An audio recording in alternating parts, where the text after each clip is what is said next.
Oh, yeah, that's why. All right, we're good there. All right, here we go. This is it. This is Core, and it starts in 3, 2, 1. Solid Snake, hidden deep in the Alaskan wilderness, whispers into his microphone. This mission's classified, but if you support the Core Patreon, you'll get exclusive behind-the-scenes codec calls. Not really, but you'll get lots of other cool benefits, including no commercials, video game art in the mail, monthly host specials, and more. Sign up today at patreon.com/Core Show. The signs I read show the end of my path. My death, a necessary end, will come when it will come.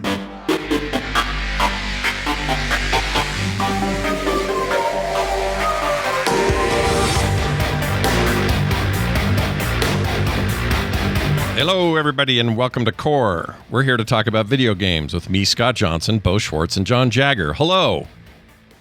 Hello. Otacon. Hello, Otacon. Metal Gear. I'm looking at the show notes.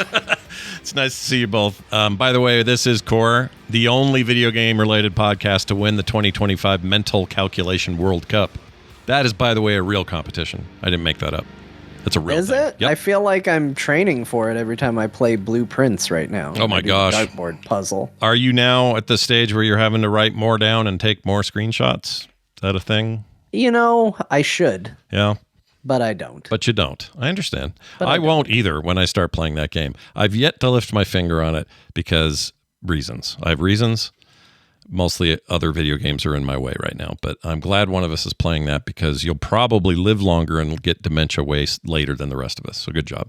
I hope so. Yeah. I hope that's true. That's the goal, right? Way of putting it. Well, I mean, you know, we're supposed to be exercising our brains. It can't all be, you know, Space Invaders. It has to be challenging dartboard stuff. And if John is not cheating, I shouldn't say cheating, but if John is not resorting to using screenshots or writing too much down, seems to me like you're doing better at your neuro pathway management than we might be. I mean, I'm taking some screenshots. Yeah. I can't claim there's no screenshots. Okay.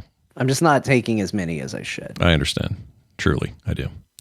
Well, it's good to have you both here. We're going to get going here. Before we do, just to note that this is a weird week, man. First of all, I'm leaving town, so it's all chaos on my end. Bethesda Shadow dropped. I'm going to Vegas on Saturday. Yeah, what day? Oh, Saturday. Okay, so imminent. Yeah, imminent, happening soon. So I basically tomorrow to get everything finished. As a gamer to be going out of town. It's the worst week as a gamer. It sucks. Like all this stuff coming and dropping, all these things I'm interested in. Freaking Sunderfolk came out. We got to talk about that. We got to talk about this shadow drop of freaking the Hell Space, the Elder Scrolls game. Why can't that? What's it called? Why do video games get named what they do? Elder Scrolls 4 Oblivion. Quick, what I meant Scott, to say. what are we going to call our video game? Hellscapes, the Elder Scrolls. Elder Scrolls Hellscape Unit.com Part 2. So it's going to be, we got that. We got to deal with that. We have to deal with this Clair Obscura business. We got all this stuff going on, and I have to leave town. So I'm really just hoping that my Steam Deck can really just be the beast of all beasts and handle everything that I need whilst on the road. So we'll see how that goes. I'm nervous about it. Yes, Beau. No, you said whilst on the road, and I've noted the fact that you said whilst. Yeah, I'm like a big whilst/whilst fan. It's in common conversation. It doesn't happen very often. I'm never sure if that pronunciation's supposed to be silent, like it's still while, but it's just whilst. Oh, I don't know. Is that true? But I don't know. Oh, shit. I have no idea. I've always, just when I read it on the page. Yeah. Like you're reading something English and it's like by an English writer and it's like blah blah blah blah. Whilst they were gone, I went to the store or something like that. And I'm like, is it whilst or while? I don't know. I always say am I saying it? While I say whilst. Weird now that I'm saying it out loud. I think whilst is correct if you're saying the word at all. I think whilst is probably acceptable. But now that I have it in my head that it might have been while and it's supposed to be silent, that's going to bug me. So I need to find it. You know what? We're going to find out right now. What else is this show for besides video game talk? It's time to find out. We got to dig into the deep lore of the English language and listen to a robot read something in a way none of us will agree with. Here it is. Whilst. First. Okay, that British guy says whilst. Whilst. Now, whilst I read this, record it so I can put it on a video. If we ask Merriam-Webster. Whilst. Okay. So I think it's whilst. That's two down. Whilst. Oh wait, let's try Cambridge. Cambridge may have a third way of doing it. Fair play. That's not the word. Fair play. Wow. Wait a minute. Uh-huh. That's not. They say it very differently in Cambridge. That is not it at all. Hold on. One more try. Can Grammarly do it? Oh, they don't have audio. All right. Well, we did it. Oh, your dictionary. They'll probably have it. Let's give that a shot. Okay. That's taken too long. Well, this is good content that we've come up with here. I think whilst. I think we live with whilst, you know? It just is. Whilst. Is there a video game with the word whilst in the title? I don't think so. That's a good question. Clair, probably not, eh? Clair Obscur Expedition 33. Could probably put that in there and get away with it? That game is full Clair of big words. Whilst Expedition 33. Yeah, no kidding. Well, anyway, whilst is a fun word to say, and you should all say it. Let's get into today's big news stories. All right, so wacky week. Let's start with this because today's the day. Nintendo will probably not have enough Switch 2s to meet demand, and it turns out they underestimated interest in the console. As you know, they delayed North American, that would be Canada, and American pre-orders due to tariff concerns. That happened or was lifted or, you know, put aside yesterday or last night at midnight for pre-orders. And they did come out and say, we may have a problem. So everybody just brace for the fact that we may be short on these. They didn't expect the kind of demand they ended up with in Japan. 2 million pre-orders in Japan. That's Japan only. And the Switch 1 by comparison was somewhere in the 360,000 range. Oh pre-orders. My goodness. So anybody that was like, those boys on Core were awfully hard on Nintendo, I'm worried their words might hurt the company. They'll be fine. Yeah, I think they're going to be okay. It turns out. I think they might make it. Yeah. I think they might. Turns out you might be able to criticize something without it going away. Wait a minute. Holy shit. I can't even do a show after that statement of such truth and weight. Maybe it doesn't require your defense. Oh, hey. I like that. Are you listening, Chanafan? Are you listening out there, buddy? Anyway. Not to name anybody in specific. Yeah, I like that guy's gumption. I think he's great. But anyway, Switch 2, 2 million in Japan alone. We don't know the numbers here yet because they haven't been reported, but expectations are that they were pretty outrageous. And that retailers, I heard today from, I'll say it's a little bit of an insider friend of mine who said that he has it on good authority that all GameStops will be getting 50 only on launch day. So if your goal was to get in line at a place, and it was a GameStop in particular, you have a 1 in 50 chance. Well, that's not how that works. You can there are up to 50 available, so try to be the first 50 people in line in order to get yours. Better go start camping out now. Yeah. Just go get in there. Did any of us try to do anything? Snipe one? I did, because I was up. No. I was playing Ghost of Tsushima, and I was watching our Discord go wild talking about it. And I was gonna type in there, you know, something a little snarky. But like, truthfully, if people want it, I hope they get it. Like, and that's, I'm not trying to be silly or disingenuous. Genuinely, if you want it, I hope you can get it. But I was gonna go in there and type, man, this seems like a good time to not care about the Switch 2, because people were really worrying up a storm in the Discord, and it was just making me feel good not caring. Yeah. But then the competitive part of my brain kicked in and went, you should try and get one. Oh, shit. Yeah. And I went, okay. So I went to Target.com. Target apparently was the worst possible chance to get, because... And it was like sold out. Yeah. And they don't have a good system for if the order system breaks. They don't hold you in any kind of queue. They don't keep a timer on, he had that for this long in his bag, so as long as he comes back in 10 minutes, it'll still be there. Like Best Buy has something like that. Walmart has something like that. Target was just like a freaking Wild West shootout, from what I heard. So I went to Best Buy. Yeah. And they were like, you want to switch too? I was like, sure, I guess. Yeah. And they were like, all right, here, you're in a digital line. And I was like, cool. And I went back to playing Ghost of Tsushima. And as I was playing and completely ignoring what was going on the other screen, it eventually changed to a login screen for a Best Buy account. I was like, I didn't really have it, so I went through like restore my password, log into your account, get all that up and running. I was like, okay, there we go. Great. Sure. Best Buy knows I'm alive again. And then it's like, all right, we got them. You want one? Yeah. I was like, sure. So I put it in the cart, And I was like, how far can I go with this? And I was at paying for it, and I went, what am I doing? Damn it. I should have called you, or I should have bugged you and said, let me take your login. I closed the window. Switch in the cart? He had it in cart, ready to go, ready to check out. I was putting in my bailed. shipping information and payment information. And then you bailed. Right? Yeah, well, because if I get one, I'm gonna resell it. Really? Yes. Are you kidding? Yeah. It costs a lot of money, and there's a good chance that if I eBay that when it comes out, I can make double my money for a thing I don't want. But then everyone will call you a good deal. But then if I talk about it on the show, everybody's going to be like, "Look at this asshole." Scalper. So now I can't talk about it because now I'll seem like a scalper. Or then I'll hear from our someone in our Discord, or Scott will make sad Scott eyes at me, and I'll be like, well, I can't let these people that I care about not have it for a fair price. Sure. And then I would just be selling something I got to somebody else for the exact same price. So I went, you know what? I will give the Switch 2 that I would have committed to scalping if I had gotten it. I'll just put it back out into the wild and let somebody else in the Best Buy line get it. Yep. And that's what I did. Yep. I think that was I don't know if it's the right thing to do, because you shouldn't have been in the house to begin with, but what you did in the house was the right thing to do once you were in the house. Does that So you're saying like I broke in? I don't think there's anything wrong with seeing if you can get a Switch 2 and then going, I don't want it. I don't either. In fact, it's very omnipotent John-like to go, it's in my cart. I was casually just here. I did this thing. I'm kind of grinning to myself. And now I'm going to let this fish go while all these other fishermen are clamoring for fish. I'm just going to let my fish go. I like that. Yeah. I just put it back. Yeah. I used to try to get BlizzCon tickets even when no, that's not true because it was never in that order. I never knew I had a media pass. I was fairly certain I would get a media pass.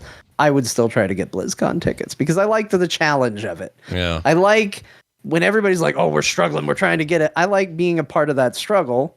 I just didn't want the outcome. Sure. Like they're all fighting for something they care about. And I was just like, I'm like a mercenary. I'm like, I'm just here. It's pre-order edging is what you're doing, really.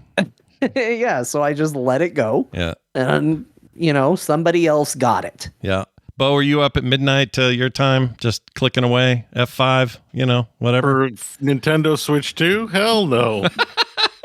I just wanted to hear the resounding no out of you because I knew you weren't.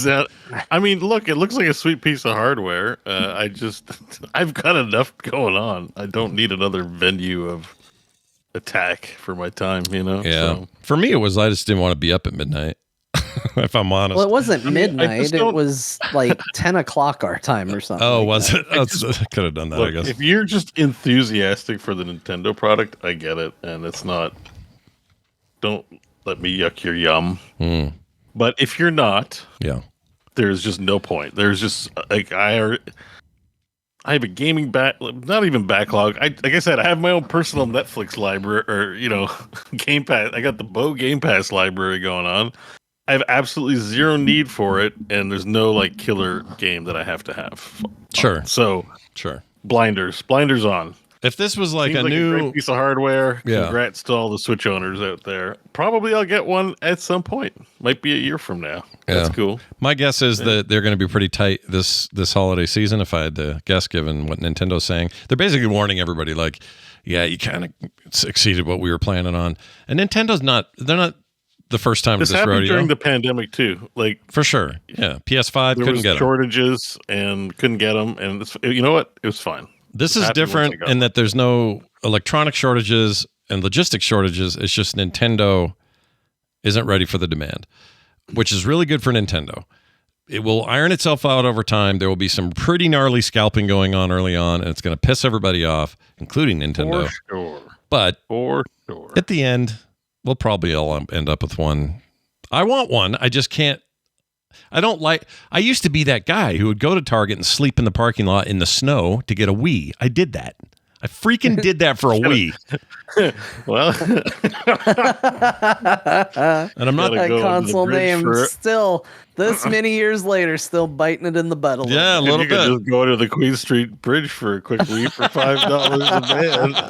I slept out in front of a Target just for a wee. That doesn't sound right at all. In the snow. In the snow, but I didn't. I gave up out on that kind of thing. Sounds like something you'd pay $5 for and not have to wait that long. Yeah. I'm never going to do that again, though. I'm done with that. I don't like it. I find it a thing of my previous life, like a time in my life where I didn't care about sleep or, I don't know, just human decency. Like, it's just so stupid to do that. I don't want to ever do that again. I'm going to have a normal experience. I'm going to go on launch day. I'm just going to wander around a few locations and go, yeah, maybe they got an extra one. This has worked for me before. Worked for Tom Merritt. He and I were just talking about this with the PS5. I think it was PS5. Whatever it was. He just thought, I'll check in here. And they just happened to have one on the shelf and no one knew about it. Like, I'm going to have one of those retail experiences instead of me going, all right, I got 14 sniper computers running. Everybody's going to be poking eBay every 5 minutes. I'm not doing that shit. I can't. Well, the secret is to play Ghost of Tsushima, apparently. There you go. That's all I did. I didn't do any refreshing, nothing. And I will say, like, if I'm being 100% honest about it, and to give all the people that are like, oh, you guys are always harsh on Nintendo, I will also say another reason why I didn't end up buying it is because while my justification for spending that money would have been, well, I'll just sell it and I'll make the money back. Yeah. I think in my heart, deep down, if I had a Switch 2, I would keep the Switch 2. Yeah. So I was looking at that cart going, I'm about to spend over $500 that I do not have. And there's a good chance that money isn't coming back like I'm telling myself it will. So that's another reason why that fish got put back out in the lake. It's a great point. It's a bad time for me too in that regard. I got a house thing I have to pay for, and there's no way I should buy a Switch and justify it. So there's a lot of reasons. But anyway, if you got yours out there, and I know a few people who did, congratulations. You'll get them in June, I guess, as delivery on those. No one's playing them. It's not far. No. We're nearly to the Switch 2 launch. Yeah. Like, it's crazy. What are we, like a month? I guess just a month or so. Few more days than a month, but yeah. And you'll have them, was it the 4th or so? I think. Somewhere around that. And then that'll be a fun thing to report on because people will line up at GameStops all night. And wait for doors to open and then find out some guy knew a kid inside and then got one early and shouldn't have, and people get fired. Like, all the employees got it. So you were number 49 in line, but you didn't account for all the employees that were already inside the house. Yep. They counted as the line, I guess. These things happen, and they've been happening since I tried to get a Genesis early. Or no, what it was like, it was a Sega CD launch or something like that. Because I used to do this all the time. I'd go to the Software Etc. and camp out there in the mall at 5 o'clock in the morning, sitting in a food court, empty, no human beings, but a line of like 6 losers just like me, sitting there waiting for Flashback for the Genesis to come out that morning or something. It's like, who does that now? That's crazy. No, it was great. Yes, you don't do it anymore, but I'm so glad that I had those experiences. Like, whether it was waiting in line for video games, whether it was waiting in line to go see a Star Wars movie, to make sure you'd have tickets so you could go see the, Revenge of the Sith in the theaters. Yeah. Or Phantom Menace was a funny one because I didn't want to sit in line early, but my friends did. So I assumed my friends were in line holding my place. And then I heard screaming outside my window at like 3 a.m. and I woke up and I saw one of my friends chasing his brother and my other friends in a car down the street past my house. What? I was like, they are supposed to be in line for a movie right now. Why? What is happening right now? And I guess they got kicked out of the line. So they just roamed around town goofing off. And then they got back in line in the morning. Did you join the fray at this point? This is when you said, no, I went back to bed. I was like, bunch of idiots. I went back to sleep. I wanted to go watch episode 1 rested. Yeah. Whether or not that ended up being important, that's irrelevant. I wanted to see it well rested. Yeah, forget about what happened after everybody. It's all about anticipation. And I don't want to do that kind of thing anymore. My midnight showing of Independence Day was almost the last straw. And that was like, 96, I think? And I went to a midnight showing of that thing, and I was around the worst people, just the worst people, waiting for a thing that we didn't really need to see that bad. I don't know. It's not my thing anymore. Anyway, good luck, everybody. Give us your stories. Let us know what you thought when you went through your little process. And if anyone has an extra one they don't want to scalp but just sell to me straight over, let me know. Okay. Let's move on Give to him the this. sad Scott eyes. Scott, look right into the camera. Give him sad eyes. Sad eyes. Oh, you guys. You know there are 3 hosts on this show, or whatever we say. And this time only one wants the thing. I know. Only one of us really wants it. I think, you know what? The way I justify it is like, we need it for the show. But I'm not. Yeah. I'm not. I mean, who am I kidding? I want to play. There's a slate of late stage Switch 1 games that I never played because I was kind of done with that hardware that I would love to play. And now I would love a new Switch and go, all right, now I can play Super Mario Wonder. Now I can play the remaster of Prime or something, whatever else I missed. Because there's a lot I missed. I missed Tears of the Kingdom. Can I play that now in 60 plus frames? 4K on a TV? Yes. With a Switch 2, I sure can for an extra $10 or whatever the hell they're doing. So I kind of want that. I kind of want all that. We'll see what happens. We got our first look at something we talked about on the show. Now it's real. This is Star Wars Zero Company. We talked about a Star Wars game coming out that looked an awful lot like XCOM. Turns out they're totally making it, man. There's a trailer. They show a bunch of stuff. I am all in on this shit. I'm like, bring it. Is anyone not excited about a Star Wars XCOM like here in the room? I'm sure there are some people. I'm excited. Are you? Bad people. Only bad people. I'm sure they exist. Trying to find the YouTube link for this, but it looks great. Like visually, everything looks nice. Look at these droids. Here's the tactical view that you'd love to see. A bunch of options. Look at that guy. I think that's someone we know, isn't it? Was that a clone we know? They've really made a crew for this game that are like, if you got your friends together and you were like, okay, gang, we're going to do the Star Wars TTRPG. Everybody make a character. Yeah. This is exactly what you would end up with. Right. You've got a Jedi. You've got a weird, snipey alien guy who has to be hooked up to some mist. You've got a rugged, I thought I was out of this clone. You've got the weirdo that decided he wanted to play an astromech droid. We all know that guy. We do. Even if you don't realize you know him, you know him. Looking at you, Ben. You've got a Mandalorian.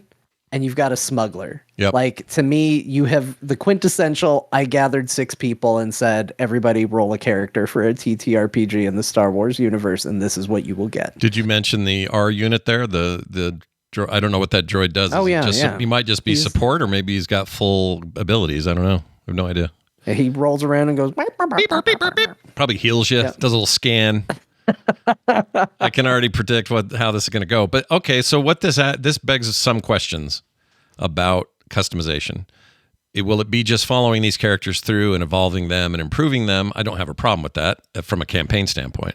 But will it have the storied excellence of something like XCOM where I can customize my team, name them? You'll have, like John always has, basically our There Will Be Dungeons team with their names and their looks and everything. Are you going to have that kind of customization? They didn't really say. Well, I had heard that you would have customizable units, but we have T-Money in the chat who said they saw the Respawn panel at Celebration, and they said you can have an entirely customized crew. Ooh. Like just astromechs if you want. Ooh. So, I had heard that it was going to be they would have established characters, but also customizable characters.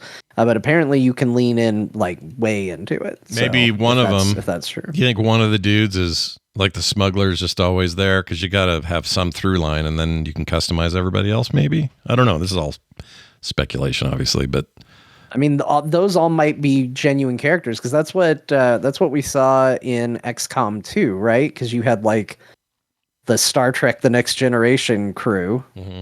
They were there, but then you also had plenty of people that you could customize and make yourself. Yeah. Well, it's exciting. What do we have a date on this? They didn't say. Let's see. Beau, what do you 2026. 2026. Beau, you excited? I didn't see a date, no. Oh, yeah, okay. You excited about this though? This is rub your chode. It looks interesting. I guess one thing I was curious about that I was kind of hoping we had customizable units. Right. Yeah, that's what we were just saying. Is if they'll let you name them and dress them and choose them and. That's I'm look. This is a game I definitely would want to play. Definitely like XCOM, like Star Wars. Yeah, turn-based shit. I hope I can make my own custom dudes. Yeah, I think that's important. I bet they know that. I didn't know Respawn was involved in this. Let's see, what's their deal? Respawn, are they just associated with it? Doesn't say. Who's okay? EA unveiled. Blah blah blah blah blah. Yeah, there's nothing about Respawn. But I like Respawn. Well, it says Bit Reactor is the. Oh, is that the devs? Okay. What why Respawn's on here? Well, so is Lucasfilm, so I don't know. Anyway, that's coming. What's it called? You got your name, Zero Company. So it's Zero. Nobody's in it. Yeah, it's the worst company.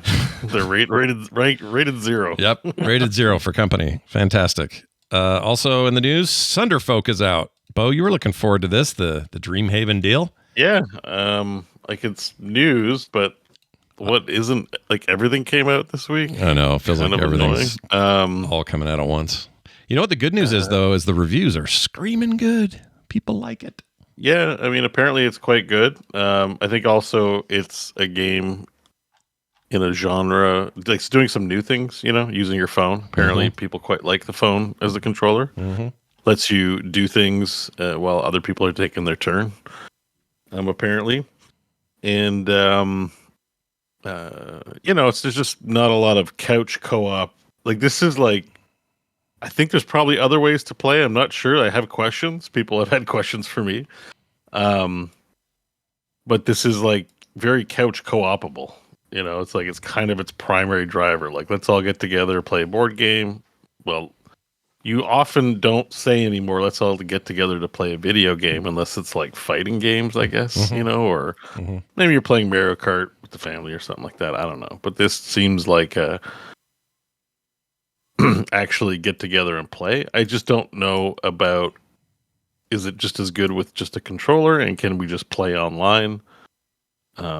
I sort of made that assumption that yes, but until I try it, I can't say for sure. Game does say full. It says full controller support, but I don't know what that means. Is that just navigating menus? I should have looked at that part. Yeah.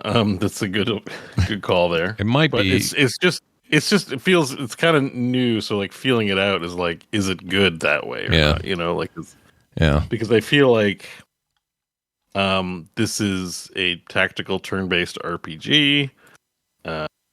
Those are not really games you play online with people unless it's like something like Baldur's Gate, I think, that much. Like, but this feels very much like a multiplayer first kind of game. I even have questions about, is this fun on your own? Is this as much fun on your own versus other offerings? What's that VR game that you and I played that we really quite liked, but on your own, it's Demio.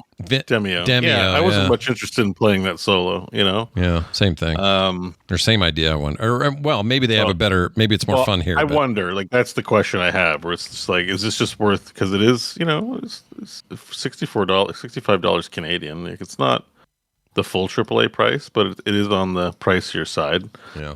Which I feel, again, is justified because you only have to have one copy of the game to play with your friends. So that's cool. It's not like you have to buy 4 copies to be able to play and spend total $250 or whatever. $240. Yeah. Having it be Steam only so far is a little weird because consoles are going to be better suited to do this on a television on a couch. I think it's going to release on other platforms, if I'm not mistaken. Maybe it's a staggered release. Like this game doesn't need to. Yeah. You'll notice, like, I think I probably knew the date and forgot. There wasn't a lot of fanfare around this release. Like, as much quality, like, if you go to the Dreamhaven site, it's just like they put a lot of hard work in, there's a lot of, it's pretty, right? Like, there's no slacking or corner cutting or weird WordPress shit. Like, it's a lot of, a lot of Blizzard legacy. Yeah, there's a lot of this Blizzard level of quality to it. The game's not releasing in early access. The game's just like out. Here's the full game. Boom. Also, says something about the force behind it, the financial force and the quality behind it. So for a game like that, it's surprising how little fanfare this gets. Even as like a Blizzard game, I'm kind of shocked by just how quiet it's been. There's not a lot of news articles, it just doesn't get quite as much of attention. Like, oh my God, there's a new like horse, and wow, every gaming website make 10 articles about it. But it's like Mike Morheim's and his team of talented people are working on like something crazy new, and I just find like there's mention of it, but it's like it's just staggering because this to me is like really interesting. So I don't know. The price tags is going to keep me at bay for a little bit because a lot of shit came out this week. If this was the only thing, this would be like a no-brainer. Yeah. I'll probably get it eventually, just in the coming weeks. I feel like if this thing would have landed at 39 instead of 49 US, and you said what 64 up there.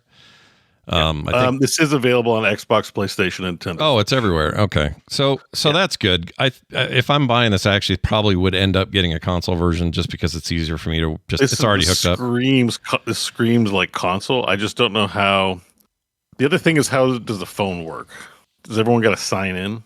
How do phones work? I think you don't have to sign in. You have to do like you do with Jackbox. You just Jackbox. So just a local code to install the app. Okay. Yeah. All right. Yeah. If it's easy, it's great. Then yeah. Because then I would agree. Most people, I would say the majority of people don't have a PC hooked up to their TV. Yeah, they probably have one very of the rare consoles. Yeah. So I could take my Steam Deck. A game like this is a must on consoles, like before even PC. Like I would. If this was PC only, I'd say that's very silly, given what your goals are with this game. You know, like it would be dumb. They've only got 69 reviews so far. They're very high on Steam right now. They're at 92%. That's pretty damn good. But that low of reviews tells me that their marketing on this has been kind of bad. They just aren't telling people about it. Like you were saying before, it just feels half-assed. Yeah, like there's definitely effort. Like I see the effort for it. I just don't know why it's getting drowned out. People just don't give a shit about Mike Morhaime. That's like sad. Like, I don't think it's that. I think it's just that's a part. I mean, it is in the top sellers, so it is like selling at least right now on Steam. Oh, is it? I didn't notice. Let's see. Yeah, I mean, apparently Torchlight Infinite is selling more than Sunderfolk, so that's just how sad the state of affairs in the world is. But what the heck? Yeah, Torchlight Infinite? Oh, I'm looking at. So my list doesn't have it, although. Well, it might be different, but I wouldn't. This is probably not accurate in cache data, but it gives you a general sense, right? Like it is on the top sellers list, which means it's probably doing, okay. I don't know. I couldn't tell. It's hard to tell a number from here, but just that it appears as like people are buying it. More than 69 people have bought it. I guess what I'm trying to say. I'm fairly confident Steam has like millions of users. We're not looking at 69 copies sold. Oh no, for sure not. Also, by the way, whoever made this Schedule 1 game, I just want to point out that person is an instant millionaire. They've made so much money from this game. Look how many reviews there are. 147. Schedule 1, the one that you didn't think was very good a couple of weeks ago, the one that's like super streamy or whatever. That thing has sold so many copies. This one dude. Yeah. It's another example of like one dude making. Congrats to the guy. Yeah. And like there might be more to the game, and I just hadn't dug to the deeper level and gotten it. But yeah, I'm like, really? Like I feel like this must be a meme game. Like somebody's playing it and having a great time. Like a lot of people are playing it. Like a lot. It's like being a drug dealer. So cool. It's like drug dealer simulation. Awesome. Yeah, people are into it, man. Got to do what you got to do to get your fix. Well, anyway, yeah, like not to lament that, but it's just like to me, Sunderfolk is like the most interesting. Like it's just the mob and how market forces work. Like I'm not mad about it. This isn't sour oats or sour what do we call it? Creamy beans or whatever. Is it creamy beans? Is that what we said? Yeah, there's a meme about I think it was creamy beans. Instead of saying sour grapes, we would say like creamy beans. Yeah. Which actually doesn't sound that bad, but whatever. It's been a while. But, there's this new game, Sunderfolk, by Mike Morhaime and their awesome studio. But all anyone can talk about is fucking Oblivion. Like a game they played 10 years ago. Oh, wow. But you know what? Cool. It looks a lot better. Look, I know. Beau, it's just like... welcome to the show, Beau, where we are talking right now about Sunderfolk and, 2/3 of us care, but we're about to spend a whole lot of time talking about Elder I Scrolls care Oblivion. too. See, this is exactly why I was doing all that hedging beforehand, because I'm just gonna say one shitty thing about an old ass game they put a fresh coat of paint on, and everyone's gonna be like, "You hate life itself," you know, just like they're mad about the D&D movie being ass and all the other things. But like, Sure. like I'm gonna probably play Oblivion. Like, it's exciting. But it's not as exciting as this new thing. But anyways, it depends. I just lament that, like, what is going on here? I just think what all you've done is help illustrate that everybody's up for different stuff right now. Like the Oblivion thing, which is already a weird shadow drop out of nowhere, kind of, aside from the rumors we had heard, is like beautifully.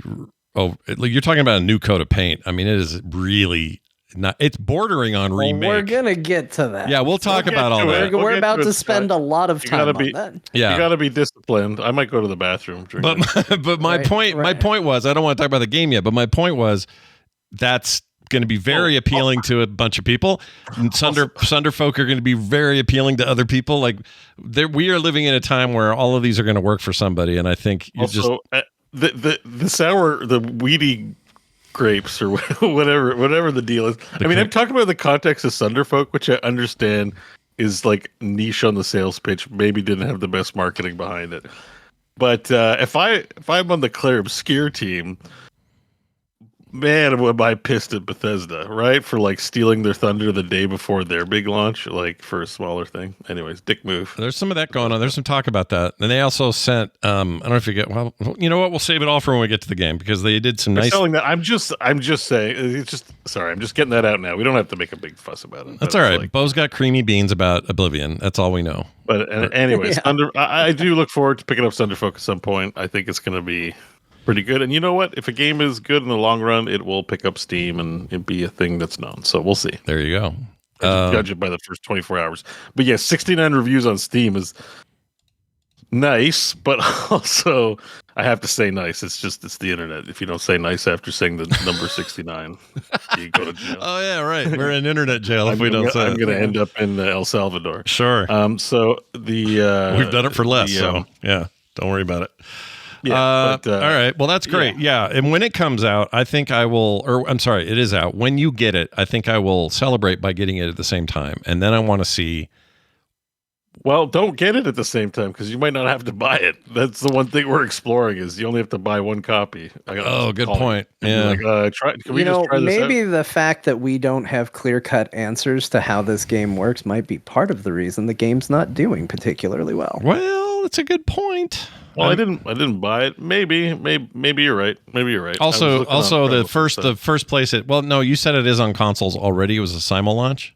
Yeah, it's on consoles. I think over there, I just don't know what the word is there. Like Steam has forums and discussion boards and this huge review thing and this stuff that people can always go to and get really great snapshots of what's happening with a game when it launches. And I also think that this is a weird platform to get excited about your phone-controlled game, even though we have some examples of that working really well with Jackbox. But Jackbox has kind of earned their reputation. This is new and different and looks like, a turn-based strategy game. I love those on PC. With my phone, like everybody's going to have a weird reaction to it. So I think that's not helping them. So maybe they're just spending their marketing money on the console versions and we're just not seeing it. It's clear I'm going to have to purchase this. I don't mind purchasing it. I'm just a little tight because I actually bought like 4 games prior to this week being a carpet bomb with new games. And I'm actually just really irritated about that because I'm like, yeah, I should have held on to my money. I get you. Well, hold on to it for a little longer because Disco Elysium devs from a new studio or formed a new studio. They're making a spiritual successor to the beloved RPG Disco Elysium. After that whole mess, after all those issues, they're going to try it again without the control of the money people or whatever. Does this excite either of you as fans of the game? So I lost track. There's like 4 spiritual successors happening now. I think at this 3 or 4. Oh, are there? I didn't know that. Yeah, like the whole... From the same people? Like from people who work there? From various people that have... The whole Disco Elysium thing started, I think, as a weird D&D campaign with these guys, right, who wrote the game. Yeah. And there's that whole documentary on how some of them maybe were, sexual assaulty during the development of Disco Elysium, or just very temperamental. And there's business people involved, and the business people they got rid of some people, and the business people got the Disco Elysium IP, and then there was this other person who didn't like the two other factions. So I'm pretty sure there's 3 different things happening that are spiritual successors, or if not direct successors. It's funny that there's constantly news on this. I'm at the point where I'm just checked out. Show me a game, or Yeah. Because this article keeps coming up, a version of this article comes up all the time, and just weird ones too, where one of the writers will write this weird, overwrought piece of prose about unions and why they're good or bad or something. It's this whole what do they used to call them? ARGs? The real life, these marketing campaigns that are for the release. There's this whole meta universe around following all the people around this now basically defunct team of people. So sure. Well, these guys are called Long Due, something's long due, it's overdue, I guess. They hate late pledges open for Hopetown. I think Hopetown is the game. Name of the game. Yeah. They're doing, let's see, it's up on Steam. Let's just see what they say when you go to Steam. Oh, it is on Steam. Yeah, so we're getting closer than you think, maybe. I didn't realize we had a thing to look at that. Yeah, and this has got an intro. It's all art, it looks like, and story. Oh, yeah. I mean, I'm looking at the dialogue, and it's so maybe this is it, man. It seems like it's going to have the same, they see conspiracists, so same mind deal. A little bit, but it also looks like there's a little sci-fi, near future sci-fi going on, according to this description. I don't know. I'm curious. Yeah, I mean, yeah. Curious about it. Narrative first, isometric RPG, psychological complexity, resonant storytelling, and seismic conversations.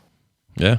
Hopetown. This will change under your nose, and I don't love that marketing, but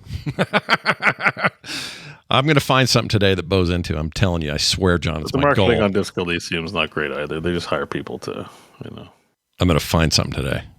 By the way, something he likes. Yeah, I'm going to find something Beau likes. Valheim. Yeah, we'll talk about. We can talk about Valheim. You love Valheim. We'll talk about Valheim later. What? Sorry, I'm not. Look, this isn't me being. I don't like this. I know. But you've got. I'm just I'm like you get praise when you earn it.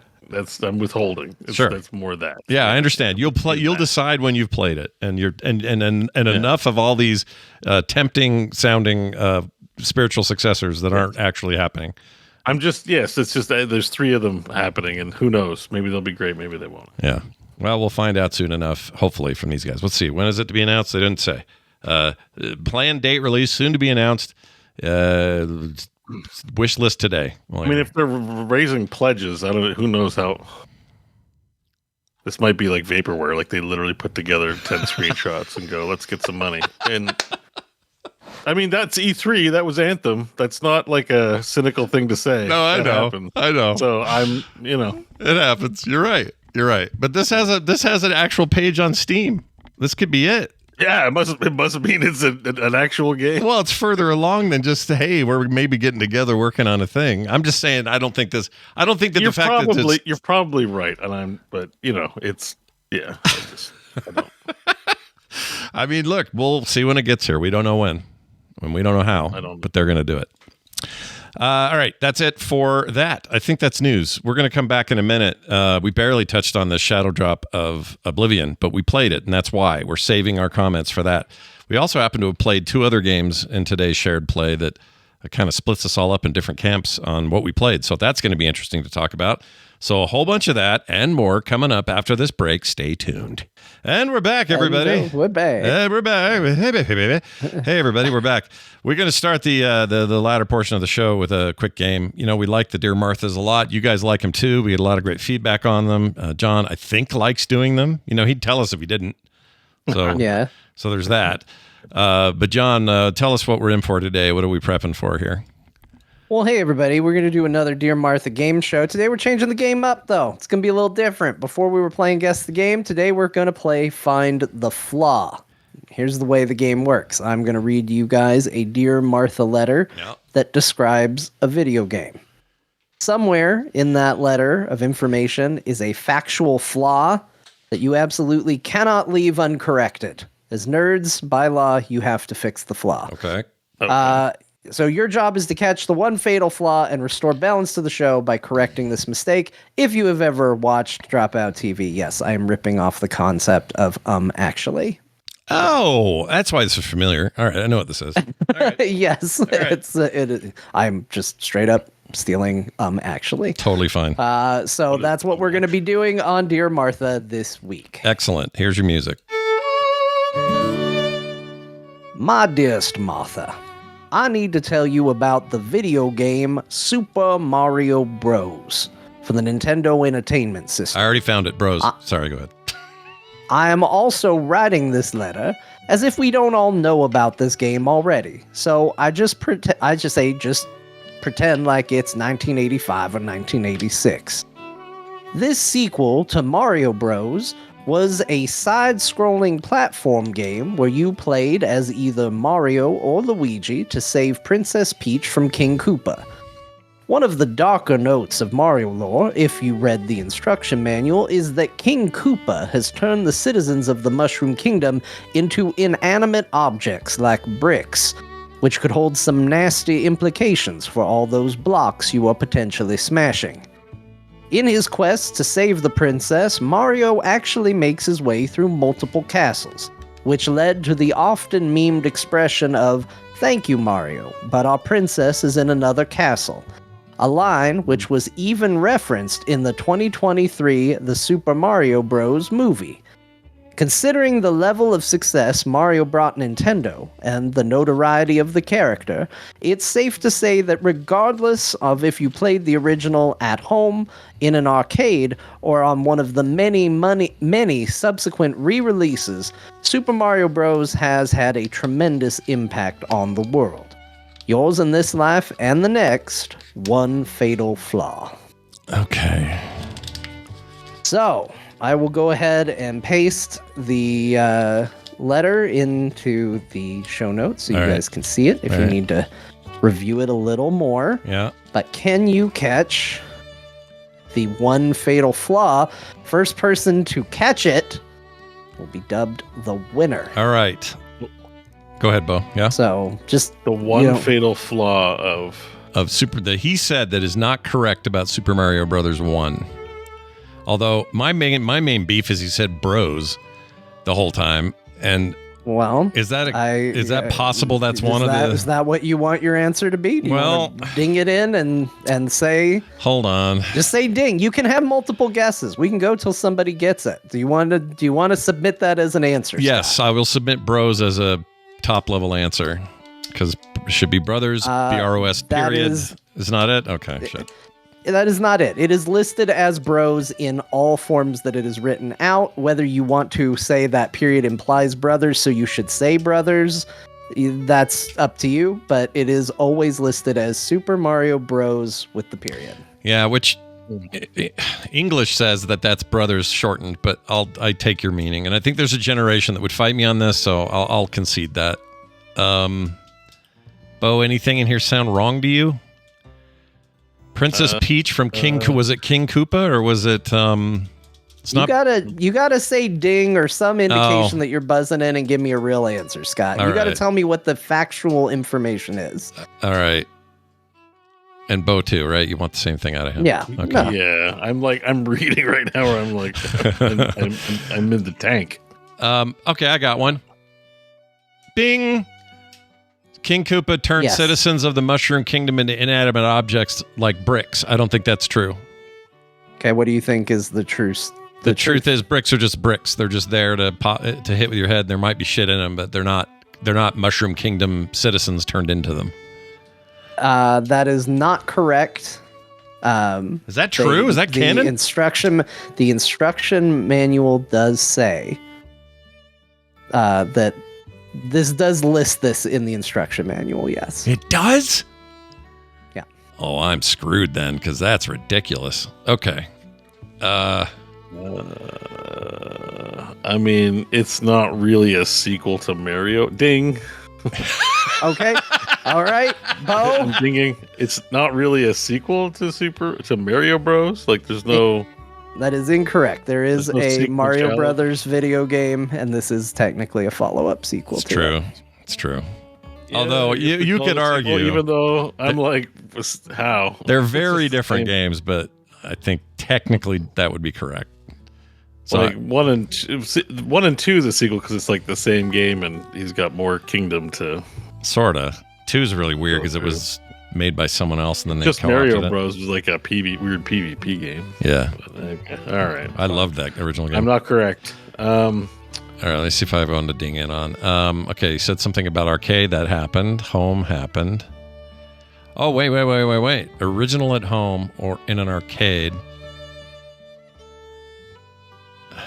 Okay, I'm reading too much into that. How about Ding? Yeah. Okay, Beau, go ahead. They didn't actually say thank you, Mario, but our princess is another castle in the movie. Ooh. It is true that they don't use that exact line in the movie, but I don't say that they use the exact line. I say that it was referenced in the movie, and they do. They make a joke that the princess isn't there, she's in another castle, and then the other toad Yeah. chimes in and All says, right. yeah, she's in another castle. So All right. it is referenced. I think it says maybe that's that line Can't that's argue, wrong. I don't remember it from the. I don't remember the movie very much. But So how about all right, ding. there's a lot Okay, of Scott? Thank you, Mario, but our princess is in another castle. I think is sorry, Mario, but the princess is in another castle. Is it that? Okay, hold on. mean, I John did basically check this. said I am no, looking at a screenshot, and it says, "Thank you, Mario, but our princess is in another castle." That is what Shit. it says. I don't know about the punctuation. All right, what that is me. That's Mandela effect for me. I thought it was sorry, Mario, but I guess not. Nope. All right. Toad is saying, "Thank you, Mario, but our princess is in another castle." All right. but, you know, there isn't that much in here that could be wrong. Are you guys gonna throw in the towel? Oh, it just hit me. I'm going through. Oh, okay. You put in here 85 or 86. That game came out before that. 83 or 4. So ding, 83 or 4. Incorrect. Damn it. The release for the North America Mario Brothers is debated. It was either 1985 or 1986. There is debate about it because there was a limited NES release in 85, but it wasn't widely available until 86. Okay. I mean, I know it was like a big deal for the NES's success, but the arcade one I thought maybe was earlier, but I guess not. All right, I give up. I got no good answers, Beau. What do you think? Beau, are you giving up? I want to keep going till we get it. All right. That means Beau's like, I 5 hour refuse show. to It's be 5 hour show. defeated. Sure. All right. What do you got?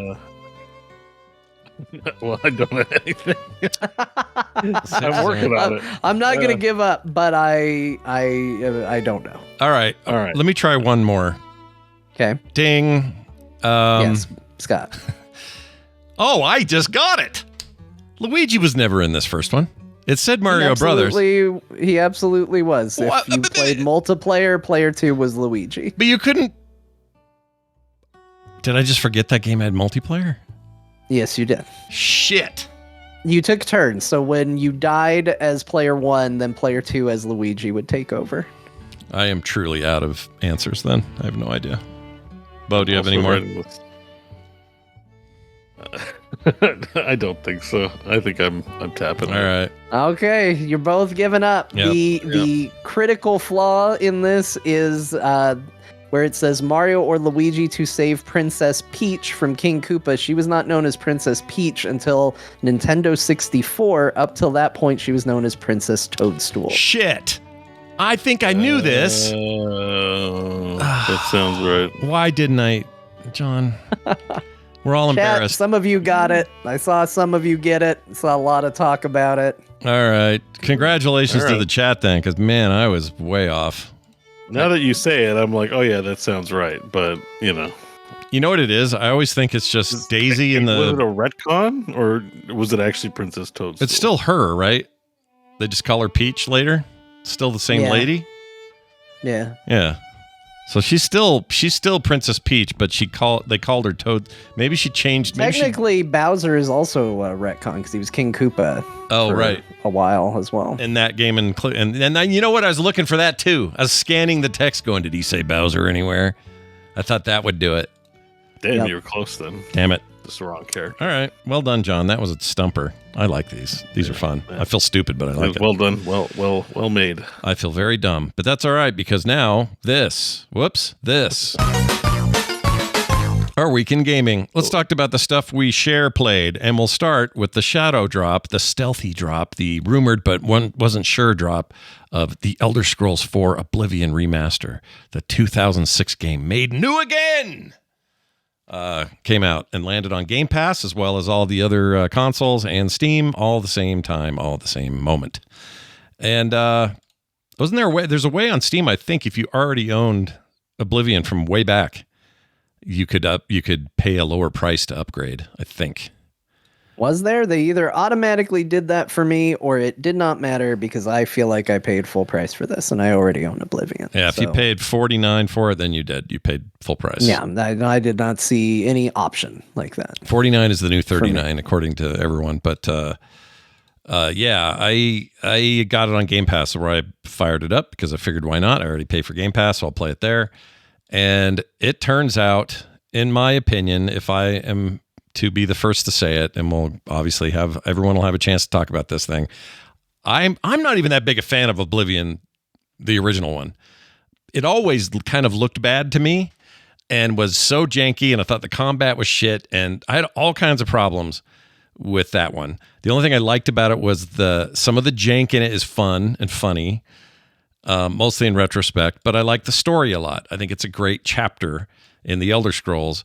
But to me, Skyrim was where it was at in terms of like how the game felt and played and the scope of the game. And then I think story-wise, I think Morrowind, before it was better, even though it kind of failed in some other departments. This is such a beautiful approach to making that game modern that I am now presented with a game where all the stuff that bugged me about it before are gone, except some of the bugs that were just kind of baked in are still there. Like there's a famous line reading a lady makes that she goes, "Wait a minute, I don't like the way I did that. Let me do that again." And then reads it again, and it got left in the game by accident back in the day. They left all that in. It's all in there still. And I love that because now a beautifully rendered Unreal 5 engine lady is now doing it. And it's the same crappy line. And they used all those voices and stuff. So all of that the cheese factors are still there. But what they've done is they made it control better, feel better, run better. It's beautiful. There's actually grass that's waving everywhere instead of just flat textured world. That weird green hue to everything is no longer there. The king in the beginning looks like the effing king. While we're talking about this, I'll bring up some video to show some comparisons because you kind of need to see them side by side to see how drastic it is. And by removing the things that bugged me about the game, UI stuff that bugged me, just generally just like some of those old ideas that don't work anymore that bugged me even then, you take that out of the equation and suddenly I'm looking at this like beautiful 2025 looking game with a story that was already good. And it plays better, feels better, runs better. Third-person character movement is so much better than the 4 was back in the day. It was so freaking hilariously bad. Now it actually feels normal, although I still mostly go first-person. Shooting with an arrow feels better. Swinging an axe feels better. It's not maybe as good. I'm not going to say this is as good as Avowed combat, but it's a hell of a lot better than 4 was in its day. So in a lot of ways, it just feels brand new. And it also takes us back to some older RPG ideas that Bethesda dumped a long time ago. And it's fun to see those again. Some of the progression, how you choose your class and your origin and your specialization early on. They kind of dropped all that with later stuff. Yeah, or you get stuck in a little pit and you're like, oh, I got to get out of here. And you press jump and it's like, hey, you're better at athletics. And I'm like, Oh, that's right.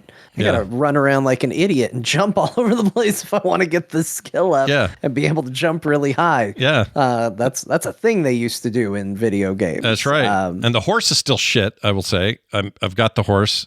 I got it right away. It controls... part of the problem is you and I are both playing Tsushima, and that horse is amazing. It's a really good game horse. Like, there are a few really amazing horses in video games. Red Dead, and as far as I'm concerned, Ghost of Tsushima are the two games that get the horse the best. Those are the best horses. And because I'm playing that, to go to this janky-ass 2006 horse that's not even that much faster than running. Very early horse. Yeah. It's kind of a piece of shit. You've got, like, Epona and this horse. Yeah, like, that's all you had. History of gaming horses. That's all you had. The early Assassin's Creed 2, Brotherhood had a horse. That horse also sucked. We weren't good at horses yet. Newer horses are awesome. Lots of games have great horses. The new Assassin's Creed games have wonderful horses. No issues with those horses. This is a bad horse. Aside from that, though, you rarely have, like even in Skyrim, I barely ever rode my horse. I was always running somewhere. So this is kind of like that. And if you really want the horse armor, I don't know what they're doing. Is that baked in now? Like the stupid... They sold a collector's edition of this game that came with new horse armor. Great. That was not part of the original set. I think the original set is probably still in there now as like just available, because I think this is supposed to have all the expansion and DLC baked in. And that was DLC for the game. So I would assume the horse armor is there, but yes, you can spend money for new modern 2025 horse armor if There's you want. a digital deluxe content add-on, which includes armor and horse armor and weapon skins. Famously, at least the most prominent example of the beginnings of DLC and paid microtransactions in video games was the original horse armor for that game. And so I kind of thought they'd meme it out a little harder, to be honest. But even that little... You guys want to know why I don't listen to your arguments about inflation as a justification for why games should cost $90? You can thank Oblivion. It started here. This is why that argument doesn't hold water with me. And the real horse armor all the time was a remaster we would buy almost 20 years later. So. Yeah, that was the true horse armor all along. Imagine going back and telling yourself. Yeah, go ahead. I want to say this about this game. I think this, I had a lot of strong negative opinions about Starfield. I don't know who over at Bethesda, maybe it's not even connected to them that much, came up with the idea to shadow drop this game. But this is the smartest Bethesda-related move they've done since maybe we'll make a Fallout TV show. Totally agree. This was brilliant because what this game is, we now need another term. I didn't think we needed another term before because we have remaster and remake, and I felt like it was pretty clear which is which. Like remasters are games like, the new Soul Reaver collection 1 and 2. We prettied it up, we put in high-res textures, but it's essentially the same game. You can even see the old game underneath. But it's prettier and, things are going to be a little bit different. And remakes are like your Resident Evil 2s and 4s. I don't know why I skipped 3, but it wasn't as good. Also, we have Resurrected because Diablo 2 was resurrected. Oh, yeah, good point. So you've got this kind of 2-tier level where one is a complete, like, we're taking the spirit of the game and we're starting from the ground up and we're doing it right. We've got another, which is like a coat of paint over this. This feels like more than a coat of paint, though. And I feel like this game calls itself a remaster, but I honestly think remaster is a little too soft of a term for what they've done with it. It looks insanely better. They've done a ton to the game to keep it both authentic to the original experience, but modernized in a good way. It's somewhere in the middle. It's not a remake because a lot, like you said, a lot of the stuff that used to be there is still there, including some of the janky stuff. And this game does show its age a little bit too. Like when you play this game, you're not going to go, I'm playing a 2025 game. Like there's a reason gaming has gotten away from some of these conventions, and you can go back and have fun with them, but you do play it a bit and you're like, yeah, we've moved past this. But this game, it looks incredibly good. Yeah. I cannot say enough about how impressive it is visually. I preferred, you made fun of it, the green filter. I think that kind of maybe made the game look a little better than the brown filter that's over it now. I don't know, man. I'd have to be. I would have to have a real like a brown filter over everything. Maybe that's my dislike of desert showing, but that is not the color filter I would prefer. No, you like baby poo and urine stain filter. I get it. It's fine. So. But I can't pretend like everything having a brownish tint doesn't make this game that looks vastly better, better. Like, you go from the Emperor looking like an egg with a face, which is what everything looked like. And again, I say that knowing full well that I look like an Oblivion character model. Right. I get it. I know that I look like I came from Oblivion. Yeah. Okay? I disagree. But that doesn't mean that's what I want from my video games. Yeah. I disagree. You're very handsome man. Now he actually kind of looks like Patrick Stewart, which is kind of cool. Oh, yeah, that's true. I mean, obviously he doesn't have hair, but he does look a lot more like him. And they kept all that narration. You heard me at the top of the show. I played a little piece of it. He's, it just looks like a brand new game, except that we know it isn't. Just under that, right? We know it isn't a brand new game, but it also changed a few other things. UI wise, this bottom shit and this, look at these rats. They look like shit. This is gone now. That goes away. Now we have the Skyrim way up top. You got that bit up there. Much cleaner UI. That looks like a real rat. That looks like a real sword. You're in a place with like particle effects and fire and lighting and dynamic lighting at that. The rats are so fuzzy. So much they better. Look so fuzzy and so good. I almost feel bad killing them because they're so fuzzy looking. Yeah, they're sweet little rats. It's like being attacked by a squishmallow. Like, it's good. Yeah. What this did is it made me immediately want them to just go and do New Vegas. I know people are saying 3, and that's the rumor that maybe Fallout 3 is being worked on. But I want New Vegas in this, with an Unreal 5 facelift, which is what this is. That's an important note here. They didn't just take the Bethesda engine and go, all right, put it in the latest one.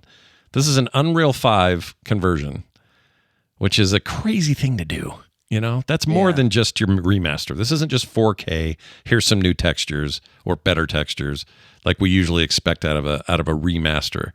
This is so close to tickling an actual remake that it's blurry. Like you said, it needs a new description, or it deserves one maybe. But look at the difference between these kings dying. Oh my gosh. Like, come on now. It's also a spoiler, but whatever. I mean, look, he tells you he's a spoiler. The Emperor's a real downer person. You meet him, he's like, hey, I'm gonna die today, FYI. Yeah. And you're like, oh, okay. Well, do you know why I'm in jail? He's like, I don't care. I'm gonna die in like 10 minutes. Yeah. You're like, okay. He's like, follow me, I guess, because my death is imminent. And you're like, good God, man, do people like hanging out around you? And then you come up, he's like, I dreamt about you in addition to my death. Yeah. Yep. I don't know what to do with him. Every 10 seconds, he's reminding you that he knows he's going to die soon. So, yeah. But yeah, you got your Patrick Stewart, you got Sean Bean in here. Yeah. Got Boromir doing Boromir things. Couple other and then you got one guy who does every guard in all the cities. One guy does the voices. Yeah, and it's so funny because he's so friendly at first. Like, he's like, prisoner, you're all right. I think I like you. Yeah. Come talk to me later. And then you meet your first bandit, and it's the exact same voice. He's like, I'm gonna murder you. Oh my goodness. Yeah, there's a bunch of like here's a great shot of grass, by the way. There's moments in there where he'll be like, well, hello, citizen, something. And then as soon as you go off of him, like you let go of the conversation, he'll say, move on your way. You're not allowed in this part of town. It's like, that's right, Oblivion. You keep being Oblivion. That's not a problem. I like the jank. So the jank is there still, and I appreciate the jank, and I don't want it to go away. The game has got it in spades. I have a comment to make because I stopped by your live stream of the game the other day. Yeah. And I had a good laugh because at one point you encountered your favorite kind of jank, encumbrance. Yeah. But you're like, oh yeah, encumbrance. Oh no. Yeah, to throw away some shit. Although, you know what? I've learned something. ESO did something to me. And maybe just in general, I did this also with Starfield. I just got to a place with Bethesda games where I went, I need to not have my ADD thing where I have to pick up everything, every cheese wheel, every bucket, every book, every whatever. I need to stop that in my life. Of any game that makes me do that, I've got to just think it's neat that I could, but never do it. Just take what I need. If I know I'm going to be a leather-wearing sneaky guy, just take the leather shit and bows and these better arrows and focus on the stuff that I'm going to actually need. If I want to be a big tanky armor guy, then keep that stuff. That's what the game wants you to do. It gives you the freedom to do whatever you want, but freedom comes with consequences, which is a fat bag that's full. And I have gotten better at that to the point where that was the only time I've actually had it happen. I tossed a couple of things I didn't need, and since then I haven't had one. So I really don't think it's going to be an issue moving forward because I'm no longer the pack rat I used to be in these games. Early on, it was like, give me the code. I got to have unlimited. I need everything. I want all the dragon bones I can carry, and now I don't. I'm playing it more like I think they intended it to. The way that, what's his name? Patrick Stewart. No, Bethesda Jesus. Yeah, the way Patrick Stewart wanted him to play. No, but Bethesda Jesus. What's his name? I can't think of his name. Todd Howard. Todd Howard's the way the Lord Todd Howard intended is how I'm playing it. Yeah. Is there player housing in this game? Because when you get encumbered, you can just drop shit off in your stat. I don't remember. I mean, obviously you had them in Skyrim, and ESO has it. That was like housing was always the biggest mods for all of these games, but I spent so much time modding these games, it is hard for me to remember what was official versus what was something I downloaded. Mm-hmm. But I think this was the first game where they put it in some capacity that you could have it. So I think it's there, but I also could be remembering a mod for all I know. Yeah, it's entirely possible. You don't have to worry about mods for this one because on PC you can. Consoles no. But there's no support. I thought they were not doing mods for this. No, so the word is like the last release of Skyrim, the enhanced one had official mod support on consoles as well as PC. This you can still do shit on PC all you want, like always. It's just there's nothing official. So if you are playing it on like a PS5, you're not going to be able to mod anything. You're just kind of stuck with what it is. Okay. I've already seen a couple of mods. One of them was, let's see. Oh, I thought I saved that. Bigger penises. But probably. Clean ladies and bigger penises. That's how they all like to do it. Really, all this game needs is more color saturation. Because, like, as you've been playing this video, like, if I don't pay attention, if I'm just catching it out of the corner of my eye, when it's doing the side-by-side, I prefer the look of the original. And then when I actually pay attention to it, I go, oh, wait, no, all those textures look lame. The detail isn't there, but I like color in games. They definitely muted the color of this for game sure. I mean, a bit too much in my opinion. I think they brought it closer to the current Elder Scrolls color scheme, which is a lot more like Skyrim, which is a lot more like ESO. I think there's probably some standard now where they think that that's where this should be. I would argue you're right. We could use more color in the Elder Scrolls universe, but it also kind of matches that dark fantasy thing they're going for. And so I'm kind of okay with it. It doesn't really bother me. It's consistent. Whereas Oblivion, it just felt weird looking. It's like, oh my gosh, what is going on here? It's like you're in an aquarium or something. I could never really kind of figure out what their color scheme was, and it didn't work for me. But that doesn't mean other people aren't going to have a good time with it. Boy, the king really died there. Look at that. Jeez Louise.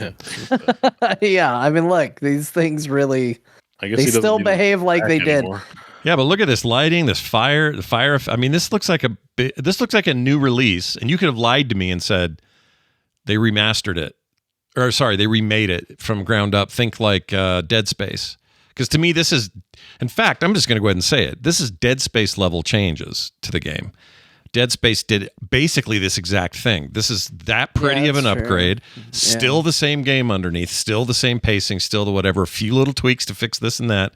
But for the most part, they leave the game as it was, but made it look a trillion times better. And I think that's why I'm loving it. I'm really, to me, it feels new, and I'm really having a good time playing this again. It's like an old new, but I do think in terms of like graphic fidelity, like if they had posted screenshots of this and said, like hey, here's a look at the new Elder Scrolls game. I think people might have had comments eventually, but I don't think people would have been like, that looks like a Xbox 360 game. Like nobody would have drawn that comparison if they were careful enough with it. Yeah. So yeah. It's good stuff though. I don't know. It looks really, really how good. far did you, I got probably, well, I got to the church, got Boromir out of there, and now I'm on to that stuff. So that's as far as I got. I did what you do in an Elder Scrolls game. I just started walking in a direction. And like... You can do that. It's a meme at this point. Speaking of memes, this is certainly old enough. The old gem of, you see that mountain, you can go there. I got out and I was like, oh, there's a mountain. It's got snow on it. That's right. This game has snowy areas. I wonder what the snowy areas look like. I just made it my goal to get up there. And I'm going to tell you, this game looks really good in the snowy areas. Really good. Better than you'd think. Yeah, snow looks real good. Really, really good. And the game looks awesome. 2006 version of this game, snow looked like shit. So, good job, guys. So it's I think shadow dropping it again was such a brilliant thing, because if you say you're going to remake or remaster Oblivion, I think that comes with a lot of expectations. I think they probably would have been sent like a list of, well, these bugs need to still be in this game. You need to make sure this is still in the game, or these are the things you need to fix. And I think by giving people no time to set an expectation on this, they have essentially created a game where everybody can just sort of, they meet it at its own level. Like, especially right now, we talk about it all the time. Like the talking heads on the internet, we're three of them, will speculate till the game is no fun anymore. And just putting it out and going, this is what it is, take it for what it is. I think there's a lot of, you can't do it for every game, but I think there's a lot of merit for a game like this, where it's a remake or a remaster or something like that. It's just, hey, come and engage with it at its own level and see what you think. And I think that's perfect. The most accounts are it's selling extremely well. It's on Game Pass. Like, it's a pretty big, interesting move by Microsoft. We'll talk about it in juxtaposition with Clair Obscur Expedition 33, which also launched this week, and maybe even a little bit about what these guys did in response. But this guy, I just wanted to point out, this guy's still in the game, and he's kind of an ass. This guy right here. This guy's a problem. Yeah, he's a dick. I'll just say it. I'll just put it out there. I didn't think I played a ton of Oblivion till I started playing this again and realized I could quote every line before they said it. And I went, oh yeah, I did play. I've played a lot of Oblivion. Yeah. Beau, have we brought you any closer to being interested in Oblivion at all? I mean, everything looks cool, but there's just lots of games to play, and I've played this game. Like, I don't feel the nostalgia need to play it again, considering it'll probably eat up a lot of time to play it. Well, don't you think it's so from a perspective of like, just from, I know it takes some factors to make this work, but we've seen a lot of these stealth drops in the recent years. Hi-Fi Rush, that's a new game, but it also came out day and date that they announced it, and it was highly appreciated and received, even though they dropped the team later. Other examples, the Metroid Prime remake came out the day Nintendo announced it. Like, these are more and more happening, and they're usually bigger titles with a lot of nostalgia tied to them. So, Elder Scrolls games of the past are definitely going to have this tied to them. But it does seem like an interesting new way to drum up a kind of hype that used to take years to build, and to, get the gaming public aware of something and say, we're working on a remake of this, and here it comes. And you're telling them about it for 2 years, and by the time it comes out, you're either underwhelmed or you're like, okay, fine, whatever, it's finally here, and we don't have to talk about it anymore. This method is such a modern way of saying, here it is. You weren't expecting it. You maybe didn't even want it, but there it is. Well, shit, now I got it. And you know what? I've got it on Game Pass. That'll only take me 8 minutes to download 119 gig. Well, that didn't exist 20 years ago. This game was, 6 gig on a 360 disc or something? It was tiny in comparison. Yeah. So it's just such an interesting new way to do it. And you have two majorly backed Microsoft products, this and Expedition 33, both Game Pass day oneers. And Microsoft shadow launches this the week that Expedition 33 is hoping to capture as much zeitgeist as possible. It seems a little mean. I mean, if they're playing on the same team and you're structuring your releases, I'd wait a week. I'm sure people would still, the same So Oblivion's a big game. All of us played it on Xbox 360 or the PlayStation at the time, like, or somewhere. Like, we all play that game. We all have nostalgia for it. The presentation I watched, they did a dev stream thing where they launched it, right? Yeah. That was hype as hell, and it looks great. Like everything about like what the work they did just from the marketing is like, does make you want to purchase, to check it out. It's like, oh my god, there's a huge gaming phenomenon and it's happening now. Let me go and buy it, So it just seems like a dick move to do that. Well, the good news is your own same team. Well, here's the good news. They gave, the team that was making a version modding into Skyrim, Enhanced Edition or whatever, they were modding in their own not remake, but essentially a remaster of Oblivion. Skyblivion. There's a few hipsters that are like, I'm not playing this remaster, I'm playing Skyblivion. Yeah, so they sent those guys as a token of niceness. They sent them all free codes to this thing. Oh wow. Which cool. You could take as either work and they get a free game. Wow, awesome. I mean, it's better than nothing, right? It's their IP. Spectacular. Yeah, but it's their IP. If somebody was making, I mean, look, it's that's a chance you take when it comes to this stuff. But yeah, cool. It's a lot better than a cease and desist. Yeah, I'd rather get that. I'd rather them get a free game code. I think it's actually the nicest way this could have turned out, because if somebody was making an alternate version of Core right now and they were calling themselves Scott, John, and Bosif, just to make it a little different. The most cynical version of this is that they saw how much hype this was getting and then worked up the bravery to make it based on what these guys were doing. So, I don't know if that's true. Like, it's a stretch. Never they did it because other people were hyped about this game. We don't know what their intention was. We don't probably know. Money. Well, but that's what I'm saying is it's like, you might say, let's do Oblivion remake. It's like, oh, I don't know. Would people really buy it? And they see a fan make remake and go like, oh, it feels safe to do now, so let's do it. Possibly. I mean, all these things are possible, of course, but it's fine. I'm not mad for them. I do not care, but it is like, I mean, I don't know. It's just one of those, they should have prepared for this outcome. Any game you're modding to make a new version of, that's always a danger. Well, yeah, for sure. Whatever. For sure. I just think the Oblivion team giving them the free codes, and they still are making their thing. They're going to make that no matter what. So they're not. There was so much invested. They had a roadmap and everything. Like, this is a fairly complex undertaking for free and for no monetary gain. So yeah, and they're still doing it. So I imagine they're still interested in doing it. I didn't see any commentary from them.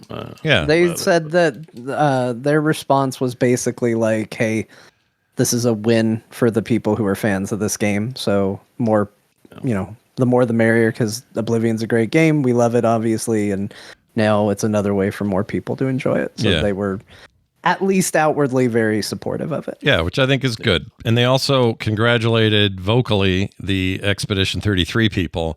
If anything, that one felt more like I'm not cynical about it, but it just feels like it's a little like, well, okay. Thanks for congratulating us. I mean, you sort of shadow dropped your game and made the press window real tiny for us, but we're grateful that you're glad we are. I mean, I think it'll be fine, because I feel like the kind of game Expedition 33 is like, it's definitely like more on the JRPG side of things. Oh, for sure. Yeah, they both fall into the RPG category, but I don't think people who are into Oblivion are necessarily the exact same people that are into Expedition 33. This doesn't feel like Persona or Final Fantasy. It's a game in that vertical, and actually, there's a lot of people that are gonna be like, Skyrim's dumb. I like, the Persona. I can tell you right now, we'll get to it in a minute, but Persona people are going to be stoked about Expedition, or they're going to be cynically. Let's talk about Expedition 33, because look, I love Oblivion. I think the remaster's awesome, but if there's one game I'm excited to talk about this week, it is Clair Obscur Expedition 33. Big same, John. I'm gonna let you kick it off here. How far did you get? Oh, first of all, I guess we both should thank Poppin' Fresh for the codes. Poppin' Fresh gifted us this game a while ago. I had to scroll down my list of games to remind myself that I had it. Same. So a huge thank you to Poppin' Fresh for gifting us the game. And I'm very glad that they did, because So far, this game is awesome. Yeah. So far, this very game cool. is really good. It might be called Melancholy, the game. Might be a good name for it. This game is not a lifter-upper in the first hour or so of the game. But it's good. Like, this game is very emotional and very beautiful.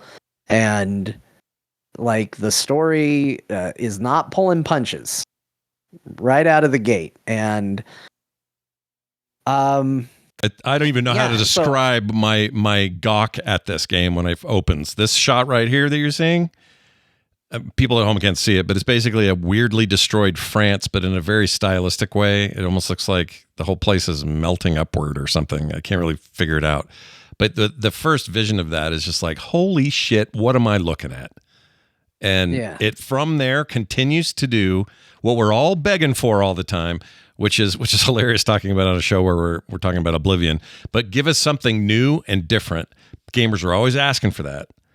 Holy shit, is this delivering, at least in the world building and the story and the setting and the look of it is such a vibe that is unlike anything else I've played before.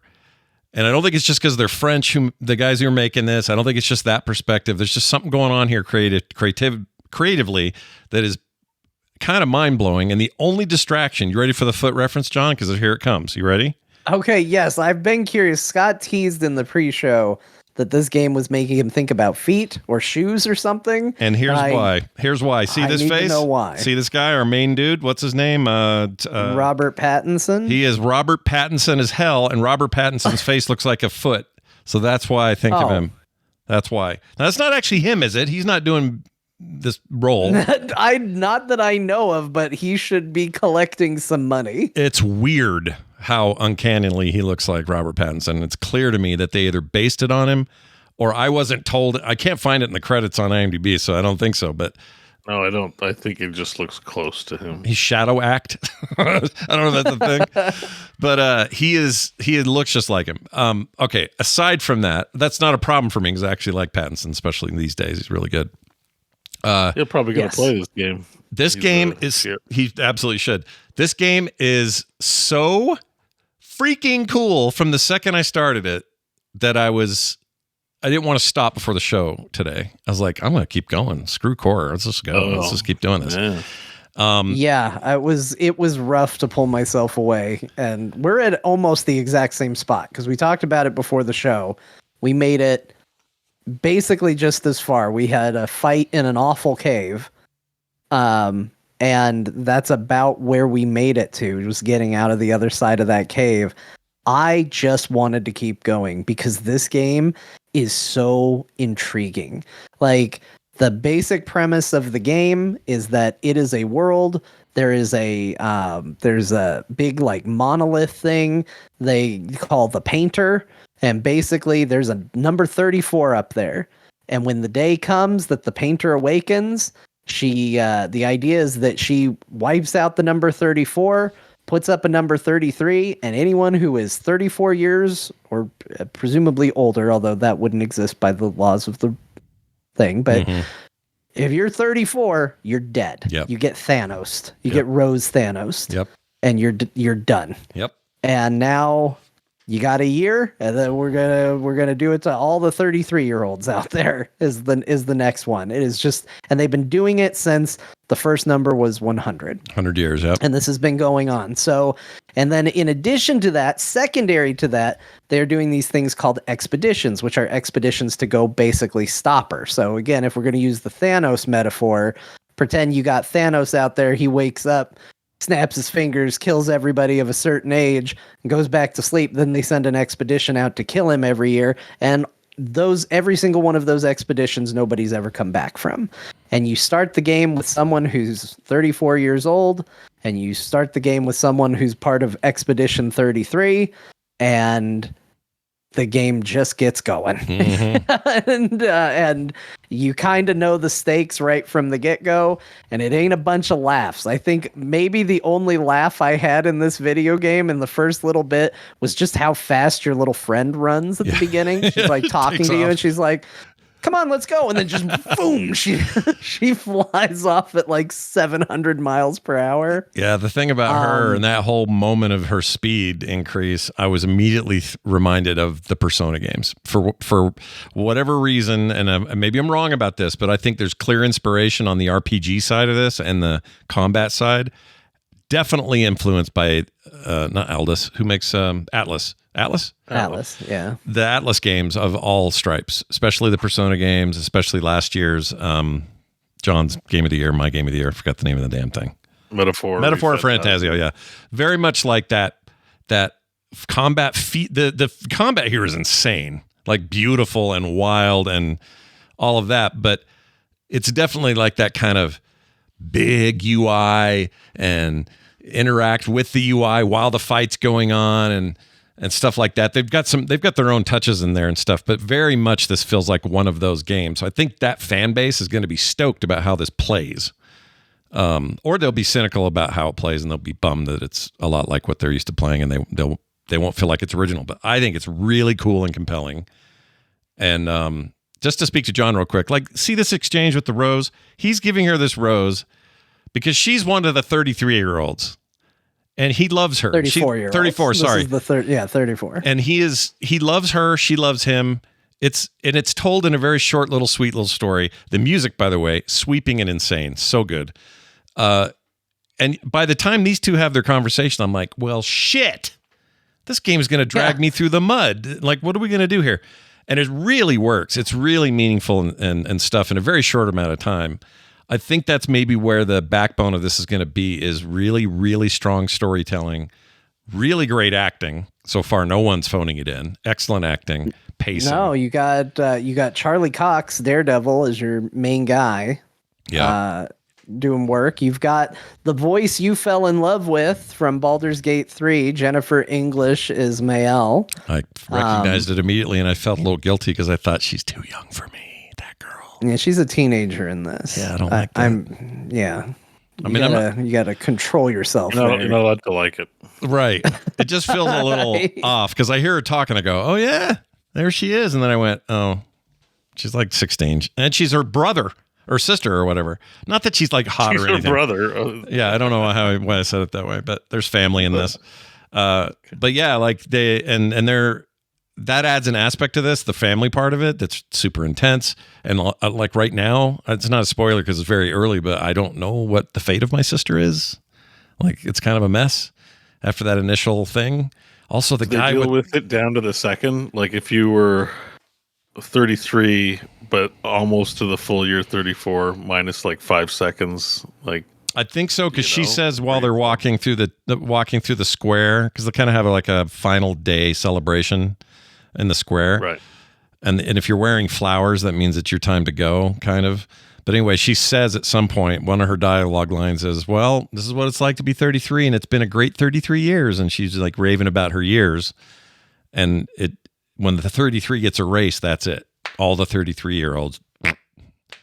Yeah, so I actually got kind of hung up on this detail too, because that's how my brain works, which is like, okay, but she goes to sleep presumably for a year or whatever the duration of time is in their world. And then it's going to be 33-year-olds. But what happens if you were 33 and your birthday's tomorrow and this happens and you don't get, poofed out of existence, but then you turn 34 the next day? I believe what it is if you're 34 when she erases it, you're gone. And then next time, if you're 33 or older, you would presumably be gone. That's my understanding of it. Yeah. And it's also just a fascinating world to look at because what you quickly understand, and there's even somebody that makes a comment about this in the game, where like because of the nature of what this is, this is a world of 33 or 34-year-olds are the oldest people. Maybe you have someone who's 35 who aged into it or something. But in general, that's the age of the oldest person in the world, in their world, in their society. And it's just getting younger and younger. And I don't want to get too far into it. But There's some fun to be Like, had discovering that stuff. I agree. It brings up so many interesting thoughts just in the very beginning of it, where it's like because the characters you're introduced to first obviously care about each other, but they aren't together. And the implication of the story is very much like maybe one of them wanted kids and one of them was like, you don't bring kids into a world like this. Yeah. Yeah. Like when you're inevitably going to leave them orphaned because you're only going to make it to this age, you don't bring a kid into a world like this. And so it's really, really interesting to start thinking about it. And it does a phenomenal job of giving you all of that to consider and kind of focus on while you're going through it. And it was an amazing prologue, like, to this game. And I damn near cried. I had the sound up really loud because the soundtrack's really good. My wife came in, she goes, "You're rocking out here." And I looked at her, I'm like, "I'm sad. I don't want to make jokes about it." Yeah. I was like, I don't feel good right now because that number had just changed to 33. I was like, I don't feel good. So I need you to just leave me alone for a little bit. Yeah, the part where she gets to the big giant, I forgot what you called her, the paint lady, whatever her name is. They have a name for her in the game, but when she was up kind of erasing it and putting in the new number, that's all really cinematic and done in a way that I'm impressed, because this kind of world, to express this kind of world building that is a world that I've never experienced before and I've not seen in movies, like these are new ideas across the board, I'm saying, really not related to any other thing I can think of.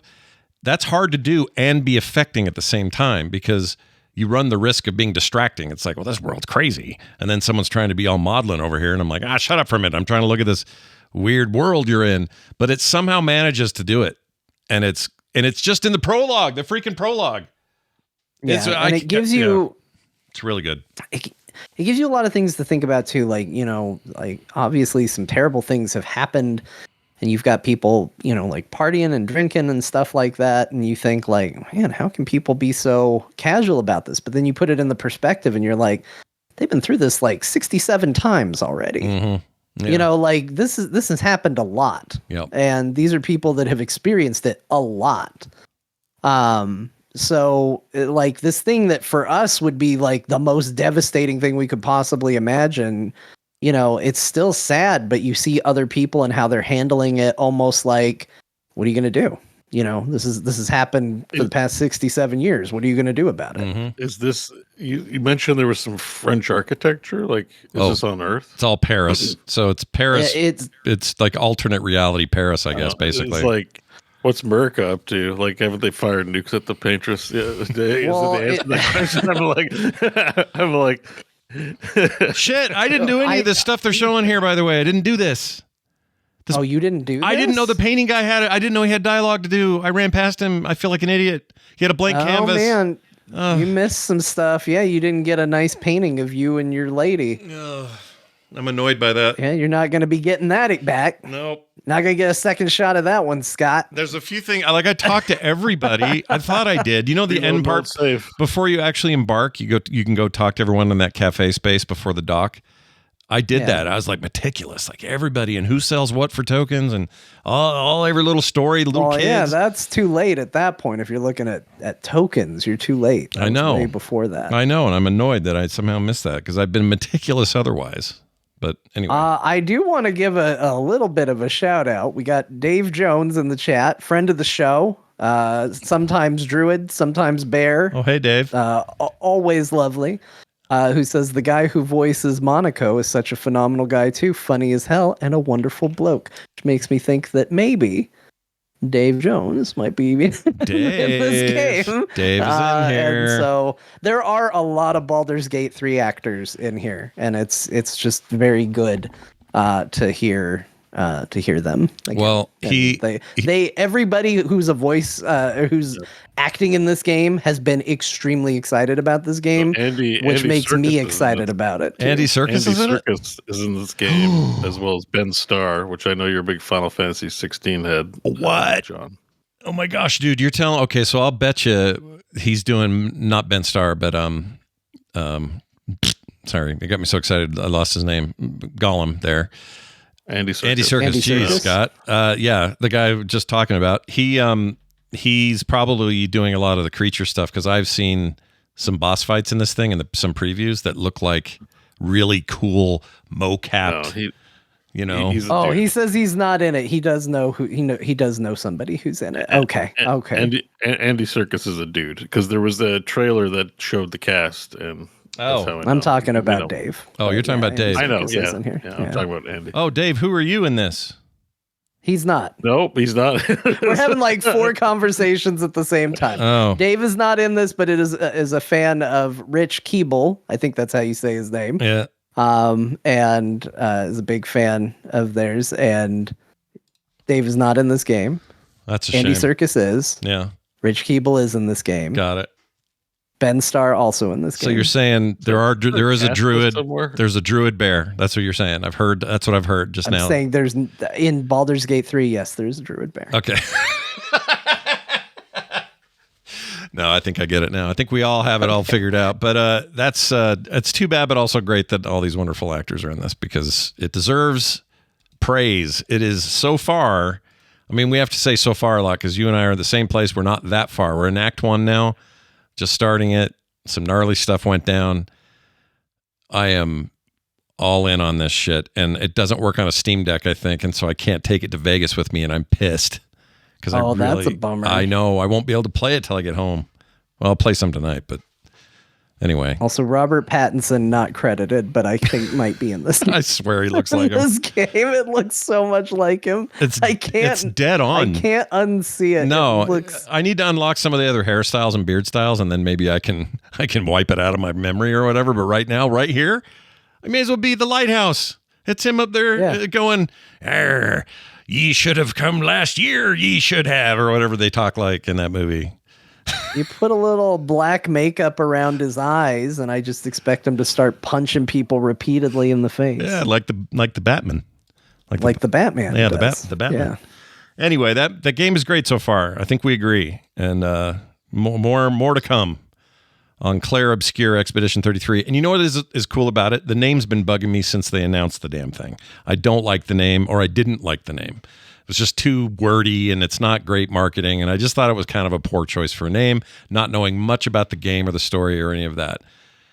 Then you get in and you play, you get the meaning of what the 33 is, why there's expeditions, who came before them, what it means while you're out there, what the sacrifices are, all of this stuff. And then you hear some French music where Clair Obscur is being sung. Suddenly I like the name. Suddenly I want the name on my lips all the time. Isn't that a weird thing, isn't it? No, it's good. It's good. The name is a bit of an oxymoron because it's just French. What does it mean? It's light. It's light, dark. It translates to like clear obscurity. Oh. Which is like, well, obscurity. There's nothing clear about obscurity. Oh, all right. Like, ooh, fancy. Okay. Yeah, well, it means even more to me now because it's like Dead Alive. You know, that's a it's just like, wait, what? Sure. You know, like how can you be alive if you're dead? The two terms don't make sense. But that's a movie, you know, with zombies. Yeah. How can you be? Maybe the fact that the obscurity is where you find clarity will make sense when you play the game. How can you be like Daredevil and still look like Batman? Really is the question, because that's what's happening here. Yeah, this combines your Daredevil and Batman in an interesting way. Also, not an intentional way, but I'm only going to be able to see it. Yeah. I would give this game a resounding, recommendation, in my opinion. Like, yes, I've only played the prologue and a little of the first act, but if the reviews are anything to go by based on my first impressions of the game, this is going to be one that I play and get very, very into. Yeah. So I'm does pretty the purge excited. Happen once a year, or does it happen on the clock? Every year at the same time. Every year, I think. All right. Yeah. And see, here they are disappearing. This is not a spoiler. It's very early. It's what happens. But I don't know why she got to wait till the last second. It's a little dramatic effect. Oh, plot armor. That's OP. Plot armor OP. Yeah, it's like Peter Parker was one of the last ones. That was the part that killed me, was the two kids hugging. I know, that was also rough. the lady holding her kid's hand. Yeah. Anyway, we got to stop talking about yes, it's all prologue, but we got to stop talking about the beat by beats. Let people experience it. That. It's wonderful. Go out and play it. It's really, really good. Oh, Yeah, Beau, if there's you- the Eiffel Tower. So just in case you missed it, the Yeah. So It's all no bent word over. on America or So they Canada? actually How's do Canada sort doing? of talk about it a little bit. Throw maple syrup at it. Sort of. They talk about some sort of, I don't remember what their lore name is for the event, but they call it like a crash down or a calamity or something that plopped them in the middle of the ocean is what they say. So it sounds like those other countries, who knows, but like this part of the world just got splashed down in the middle of the ocean and exists in a bubble. Okay. So yeah. All right. one has the impression that I mean, it's fantastical. So, like applying real world logic is just silly. I'm just being a goof. yeah. No, but I mean, that is part of the mystery because these are real world looking locations, but it's not geographically speaking, it's not our world, but then why does it connect to our world? And I that might be something I mean, they those address. people are so young that they wouldn't even remember the Sundering, I guess, is also Yeah. like, Yeah. whatever started, because you said it started at 100. Yep. So they wouldn't even be old enough to trace, to be like, oh, the before times when we were friends. Yeah. Yeah. Yeah. It's really weird. Also, everyone's mining this weird goo stuff that grows on everything, and then they use it as part of the magic system. And you can also, there's a sense in the thing where magic has always been a part of their lives because they're all, he's 34 or 33 in the 100-year cycle, and he's never known anything but this. So the world just accepts this magical shit, your sword coming out of nowhere, that sort of thing, and no one has to bring attention to it. So the player's kind of like, oh, cool, look what he can make in his hand. Is it alternate history too? People walking around with iPhones? What year did the Sundering happen? It seems old. Like It's old, but there is some high tech. Like you're using like a weird grappling gun thing to traverse. Like they've got this weird like laser grapple and stuff. So kind of steampunk, but also yeah, it's sort of techy. steampunky. Yeah. Nobody's like, man, we used to get new Xboxes and Nintendos ever since this shit happened. Not one. New video game consoles. No, in fact, I think that's part of what I like is, again, it's doing stuff that I don't expect at every turn. I've seen things now that I've never seen in a movie. I've never seen. I mean, people disappearing is very MCU, but other than that, like the concept of why they're disappearing and all. Yeah, this. I'm just wondering, like, because if it is France, it is connected to the real world in some way. I'm assuming something happened. Someone read a book they weren't supposed to. Something in the before times happened. I just wonder what the jumping off. I guess that's play the game and maybe you'll find out. Where the jumping off point is that led France to this fate. Yeah, I'm super curious how it folds, but we'll keep at it and let you guys know more. It's so good. It's so good. It's all I want to go play right now. I know. It's all I'm thinking about too, which is a bummer because I have other games I'm also thinking about, and they're fighting in my so head. It sounds like you guys like it and heavily recommend it. A lot. I think it's great. So let's get to the rest of this trash so that you guys can play. Well, unfortunately, I wish I had more trash to talk about, but I really also like this other one I'm about to talk about. And Beau played a little bit too. I'm curious what he thinks about it. So far, I have very good impressions of it. Based on your recommendation, I played a lot of Starcraft. I was like, old Command and Conquer. I haven't played that in a while. I love me some Command and Conquer. I love the old school vibe of a good RTS, and I love modern trappings like better graphics and it's smart ideas about how to manage your stuff. So Beau and I both played Tempest Rising.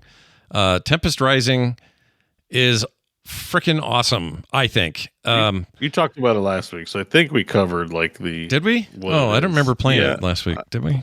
I might have. I think I just talked about it. No, on I Discord. think Scott played it like right after the show. I feel like he was talking to us about it like Thursday night or Friday morning. I think I said something. Guys, this is great. I said something in Discord. That's what it was.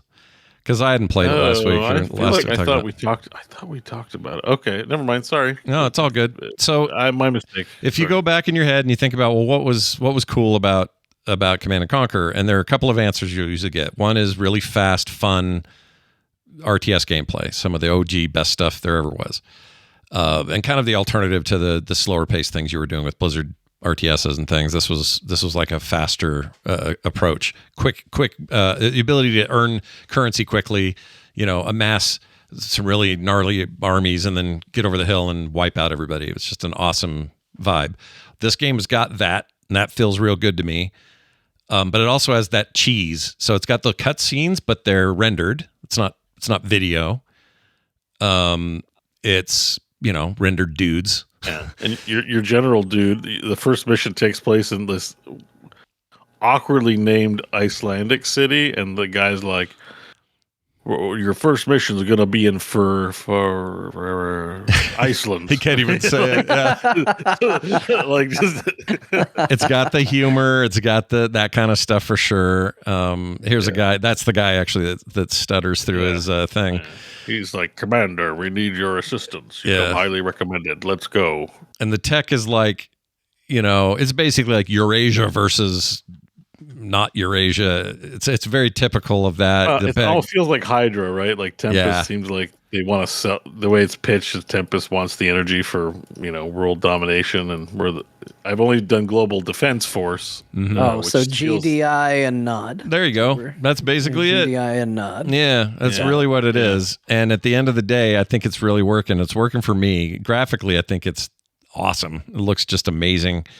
This is made by Slipgate, which I think these are the guys that worked. Oh, that's right. They did Ghost Runner. That's why I know that name. Anyway, I really like it. I think this is a rad game. And if you are a fan of what I just described and that era of RTSs, I don't know why you wouldn't play this. It just seems like a no-brainer. Yeah, it's got to go on the wish list because I like Command and Conquer a lot. Yeah, I think you'd like it, John. Dang it. I think you'd like it. Yeah, that's what I mean. I'm just like, all these games came out this week, and I'm like, I bought Tempest Rising, and I had a good time.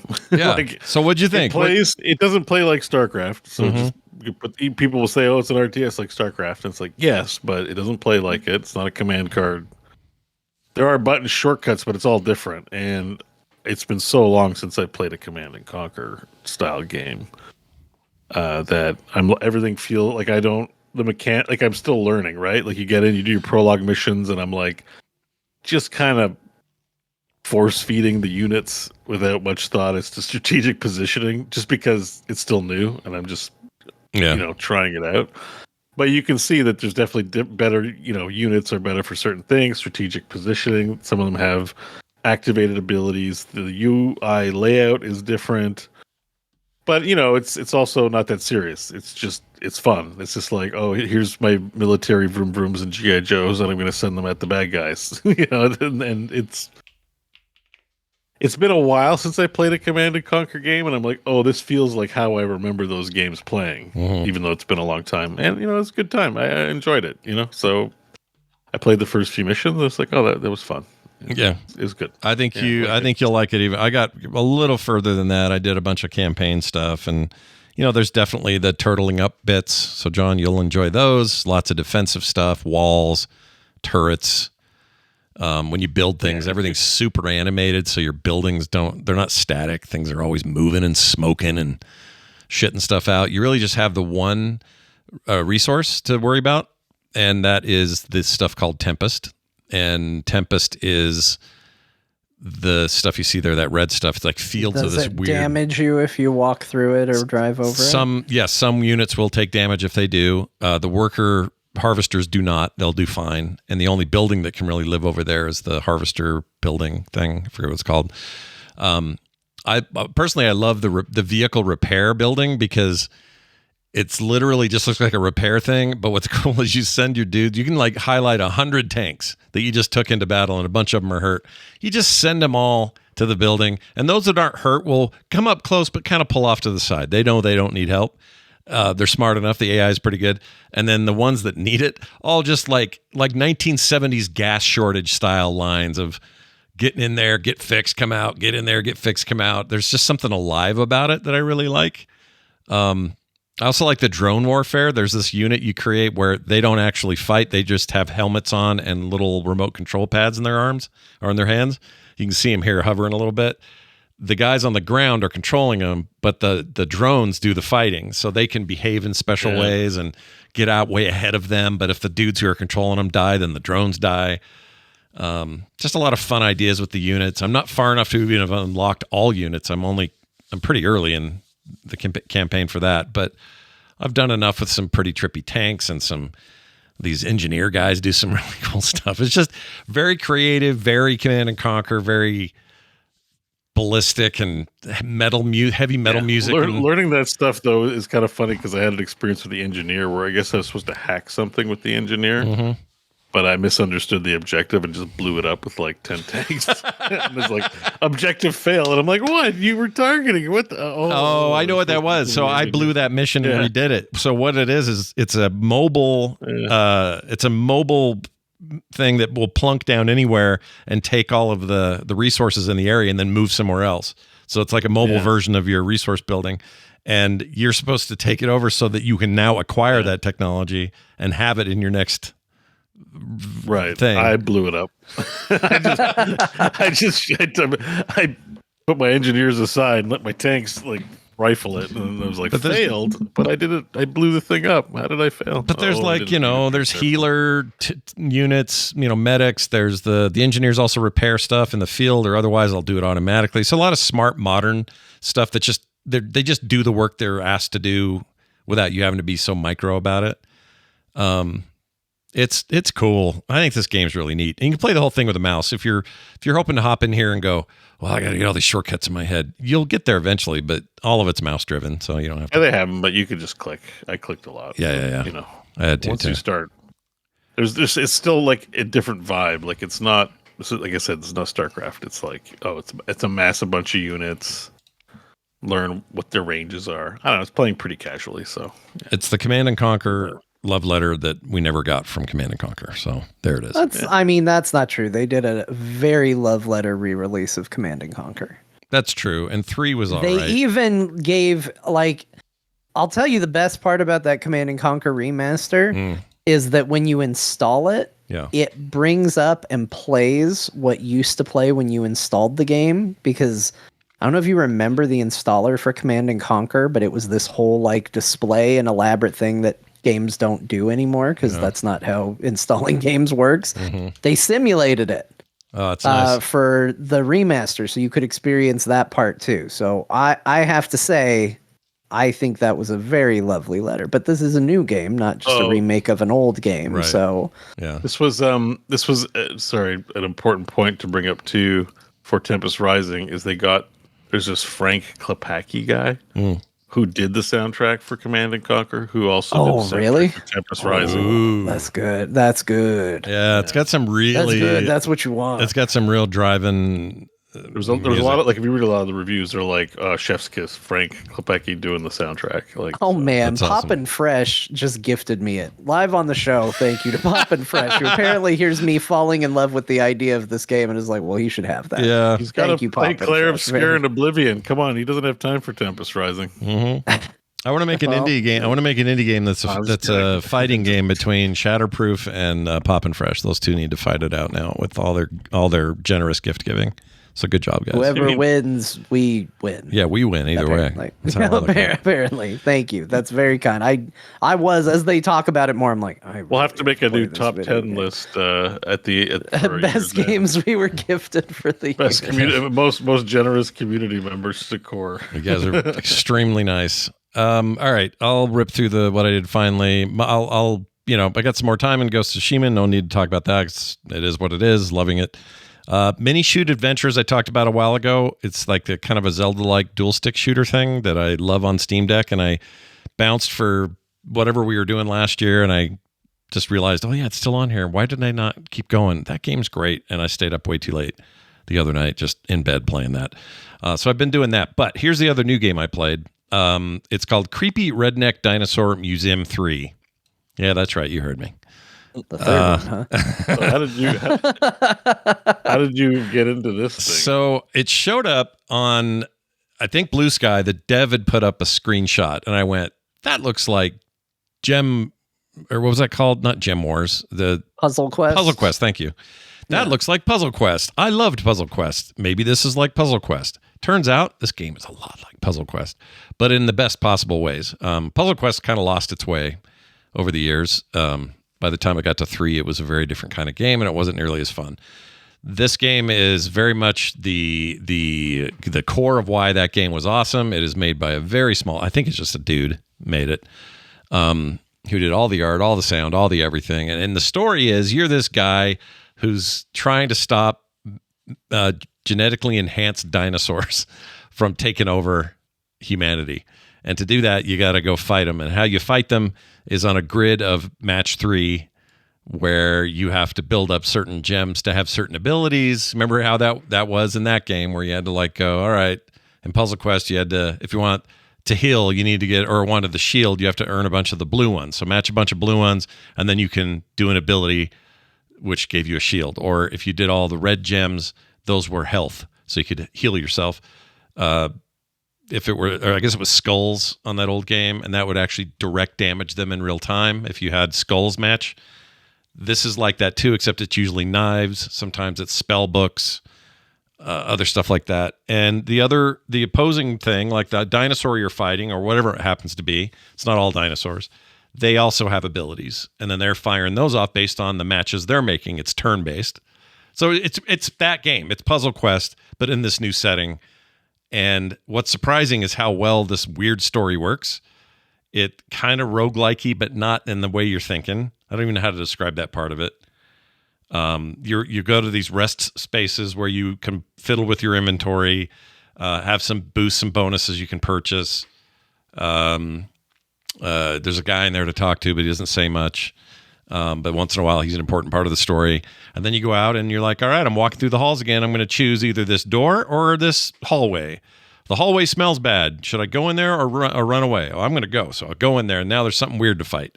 Then you do one of these fights. Sometimes you just have to unlock something, and they call it thinking, but it's still match 3 to get thinking.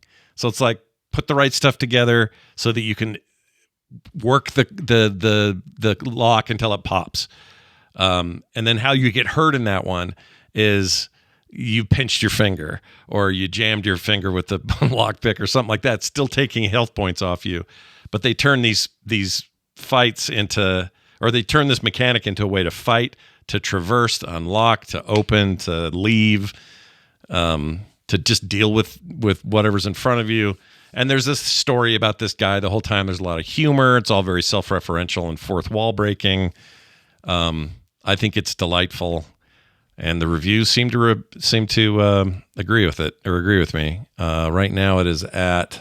I thought I had that up. Hold on here. Let's see. It's like very positive, 71 reviews. Yeah, it's not it's a small release. As far 95%. Yeah, 95% is pretty damn good. So anyway, check it out. That is called Creepy Redneck Dinosaur Mansion 3. That implies there were 2 others. I don't know if that's true. I can't find them.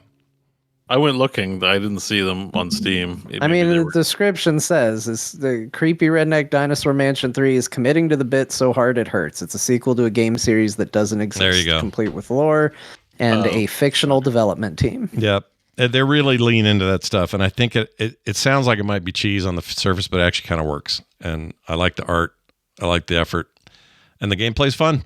So if you're looking for just a good, match 3 good time, and you remember Puzzle Quest fondly like I do, you're probably going to really like this. So go check it out now on Steam.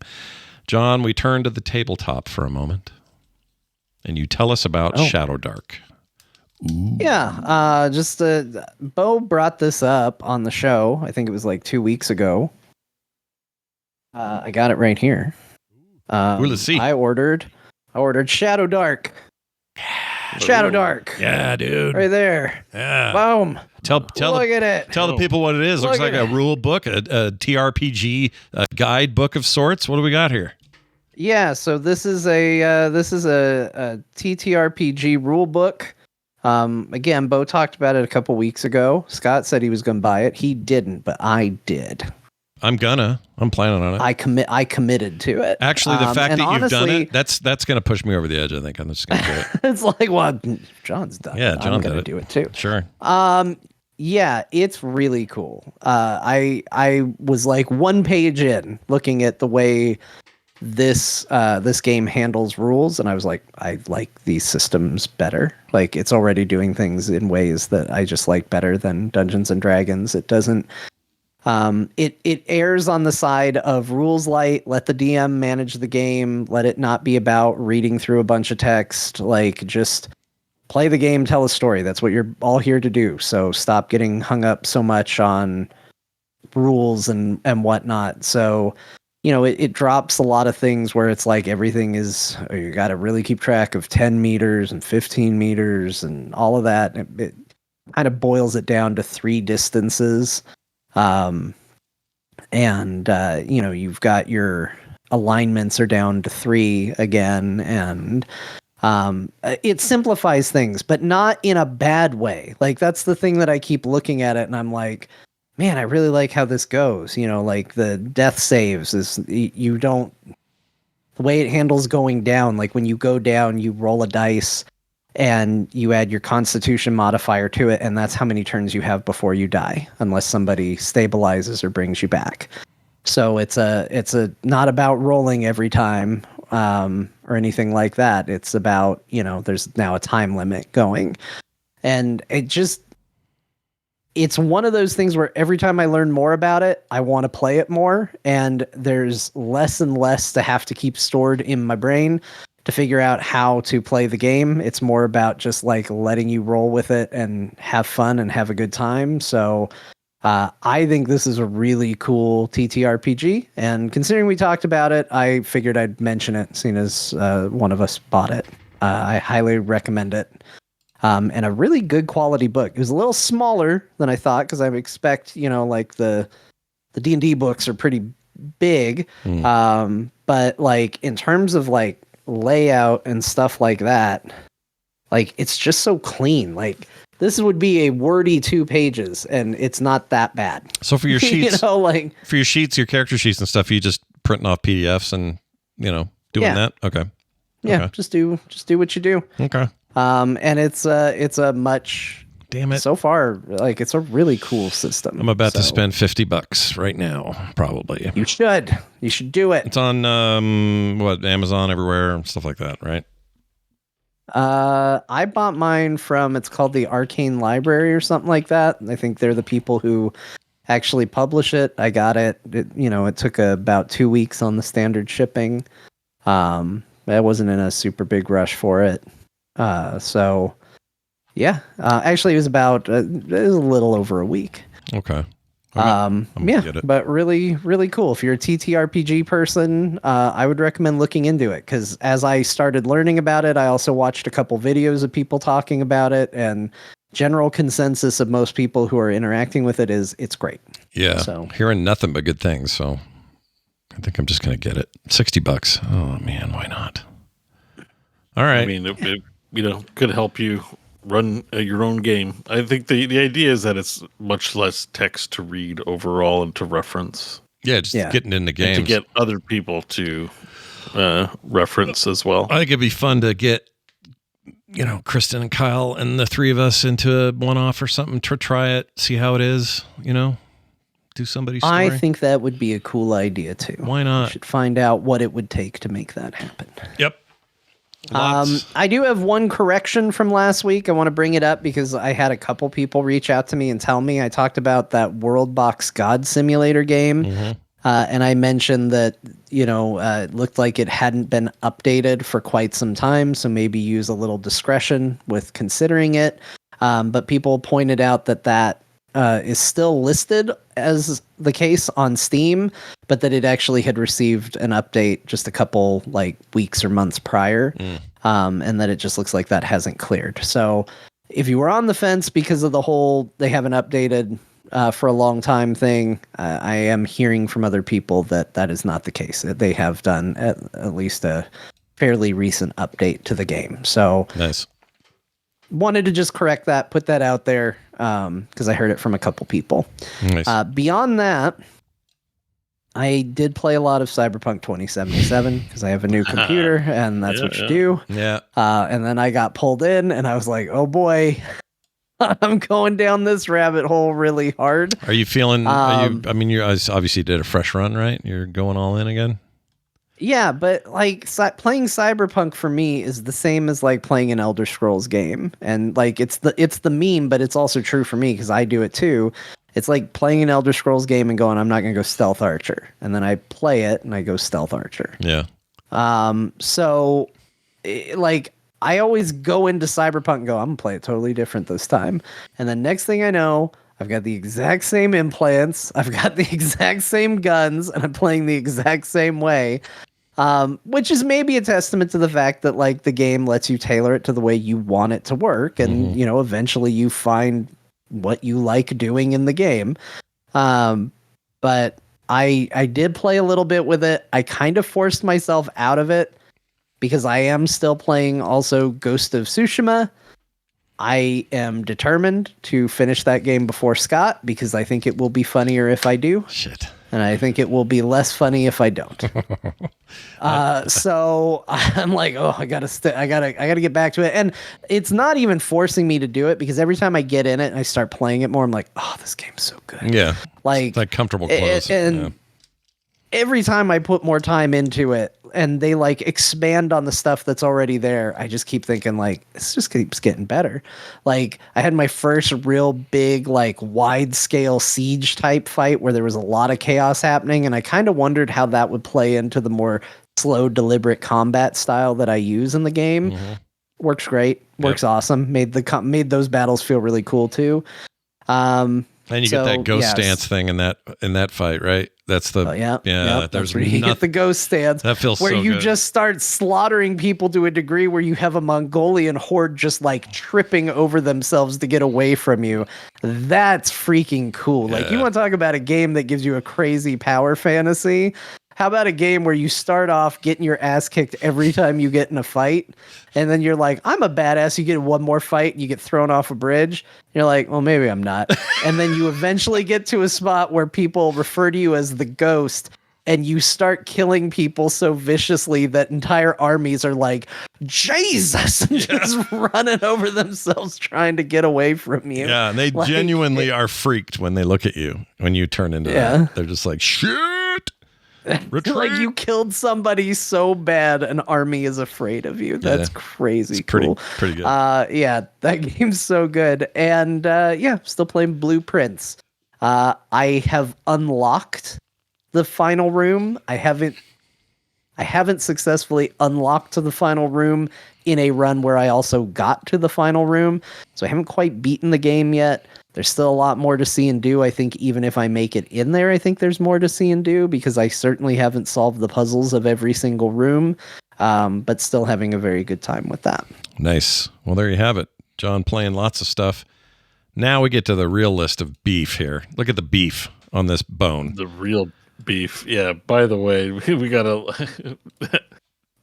I gotta mention, Poppin' Fresh is not done terrorizing our Steam libraries because I now own Sunderfolk. Oh, nice. Oh, look at that. Thank you, Poppin' Fresh, for the live purchase of this as well. That's amazing. Oh, Shanafan got me NBA 2K25. Just kidding. He didn't do that. I'm just teasing. It's a joke. I was going to say. Just a joke. Maybe if it was DLC, he could buy you. Maybe. Yeah, Shadowfan got you a battle pass for Madden. Yeah. Every season pass to Madden. Every 5 seconds. Card packs or something. I swear every 5 seconds, 2K25 NBA, that game goes on sale. It's always on sale.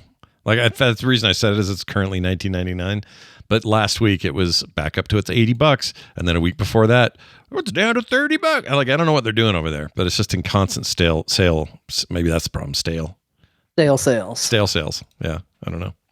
Anyway, sorry. Back to the deal there. Beau. Anyways, yeah, it's exciting because I was humming and hawing at the price tag over Sunderfolk and the timing, but now I'm like, okay, sweet, I'm in. Yep, I'm jacking in. Sweet, as they would say in Cyberpunk. I sure would. Yeah. Awesome. Well, what else did you get up to? You got a few games lined up here. Yeah. So I decided, hey, I'm gonna I've been playing a lot of the same old. I need to spend some time playing some new stuff. That's why I picked up Tempest Rising. And I was, you're shopping, browsing as you would on the Steam store, and picked up another game, which I'm actually pretty happy about. But let's start at the beginning. Age of Wonders 4. This was a gift as well a while ago from a listener in our community, not one of the usual ones. Let me get the name here. I can't remember either. I think CT7567. Well, it's because they're named after a clone trooper. It does make it a little bit harder, but I can probably find it. I think that's right. I got the same thing happened to me. If that name, I think it's the same name. But anyway. Yeah, I mean, I think they've been in the chat too, and just like Beau has to play Age of Wonders, and you've talked about this game before, so I finally dug into it. You know, 4X fantasy, blah blah. Well, you know, there's nothing like I was like, oh, I'm looking for a new game, and I play it. So you know, I wasn't 100% sure how I'd feel about it, but I logged in and played it and had a good time. It's Civ, but with instead of trying to, you are doing things with the world leaders, but the way the game's kind of positioned is like it's designed for you to play multiple games over the course of a campaign, so that when you beat with the particular faction you've done, you add their god to the pantheon, and that powers you up for future attempts. Right. And then there seems to be different types of missions. Like it's not just here's a procedurally generated Earth. It's like there's an ice world, there's like a fire world. Like it kind of just seems to keep remixing and offer new campaign missions, like reasons to play again and again. And I actually really appreciated just how the scope of the game would be if you were like, oh, I'm going to pick a game and just play that for a long stretch of time. This game actually probably has a lot to offer you. So forget just playing one campaign. The game's kind of designed for you to keep playing, mini campaigns. Yeah, it's a beast. There's a lot to do in this game. There's a lot. Underdark There's stuff. a ton of DLC to it as well, which I also got all of it too. Now, I played one mission with the basic ass humans to do prologue-y stuff, but there's like you play as ogres and undead and like there's all kinds of like orcs. I think there's an orc faction. Like it's not just human civilizations. You're playing like spellcasting civilizations and there's frog people. Yeah, yep. Little frog guy. Like yeah. So what it's less of like let's just make a lobby, whether it's single player or multiplayer, and just play a match like how Civ is. It's designed for you to be like interesting over. They have a variety of map types. It has a whole underground, so it's not just an overworld map, but there's various ways to get underground. And there's there were gnomes in a city state below ground, and it took me a little while to figure out how to get down there. Too long, but anyways, I played my first match and won, and had a really good time. It's Civ, but with this veneer of make military units and go kill things and conquer like third tier wonders, so that you can eventually win the game. I don't know if you can stretch out games longer than 500 turns. I didn't look for that. I don't feel like you'd really want to, because you're going to be playing so many matches if you're sort of progressing through the game, that you actually, want to just play a 500 turn match, because you could lose. And that it's still while 500 turns isn't a ton of time, it's a fair amount of time. And so you want to, if you're just going to lose, like I kind of I won based on victory points. The game ends at 500 turns. There's no like playing after. Oh, right. So, yeah, like there's different victory conditions, just like Civ. But if you get to 500 turns, it's whoever's got the most points. And it wasn't looking like I was going to accomplish. Like, there's still stuff I have to learn, like sieges. I was a little bit confusing. Like, you don't have to be as diplomatic in this one, I think, because you can just, dominate everybody. And it is more. It's like Civ, but obviously with the elements of fantasy thrown in. It's more focused on the single player experience than. Like Civ is very much a multiplayer first kind of game, even though you can play it single player. So everything has to be balanced. But it doesn't feel like it has to be balanced in this game, right? Like no, and it's about conquering things, less about worrying about farmers and builders and long-term economics. And there's stuff's in there, but it's not. It's all to serve the army. Are in there, but they're less nuanced, I guess, where you can kind of autopilot a bit. The main focus being you have a kingdom, and you got to go and you got to make special items for your special leaders. And I like the way they handle the military units and the way combat. Like if you can choose to play out the combat manually, but if it's like looking like an overwhelming victory, you can just skip the tedium of fighting and just let it auto fight. Yeah. And it'll, calculate out the damage and how that works.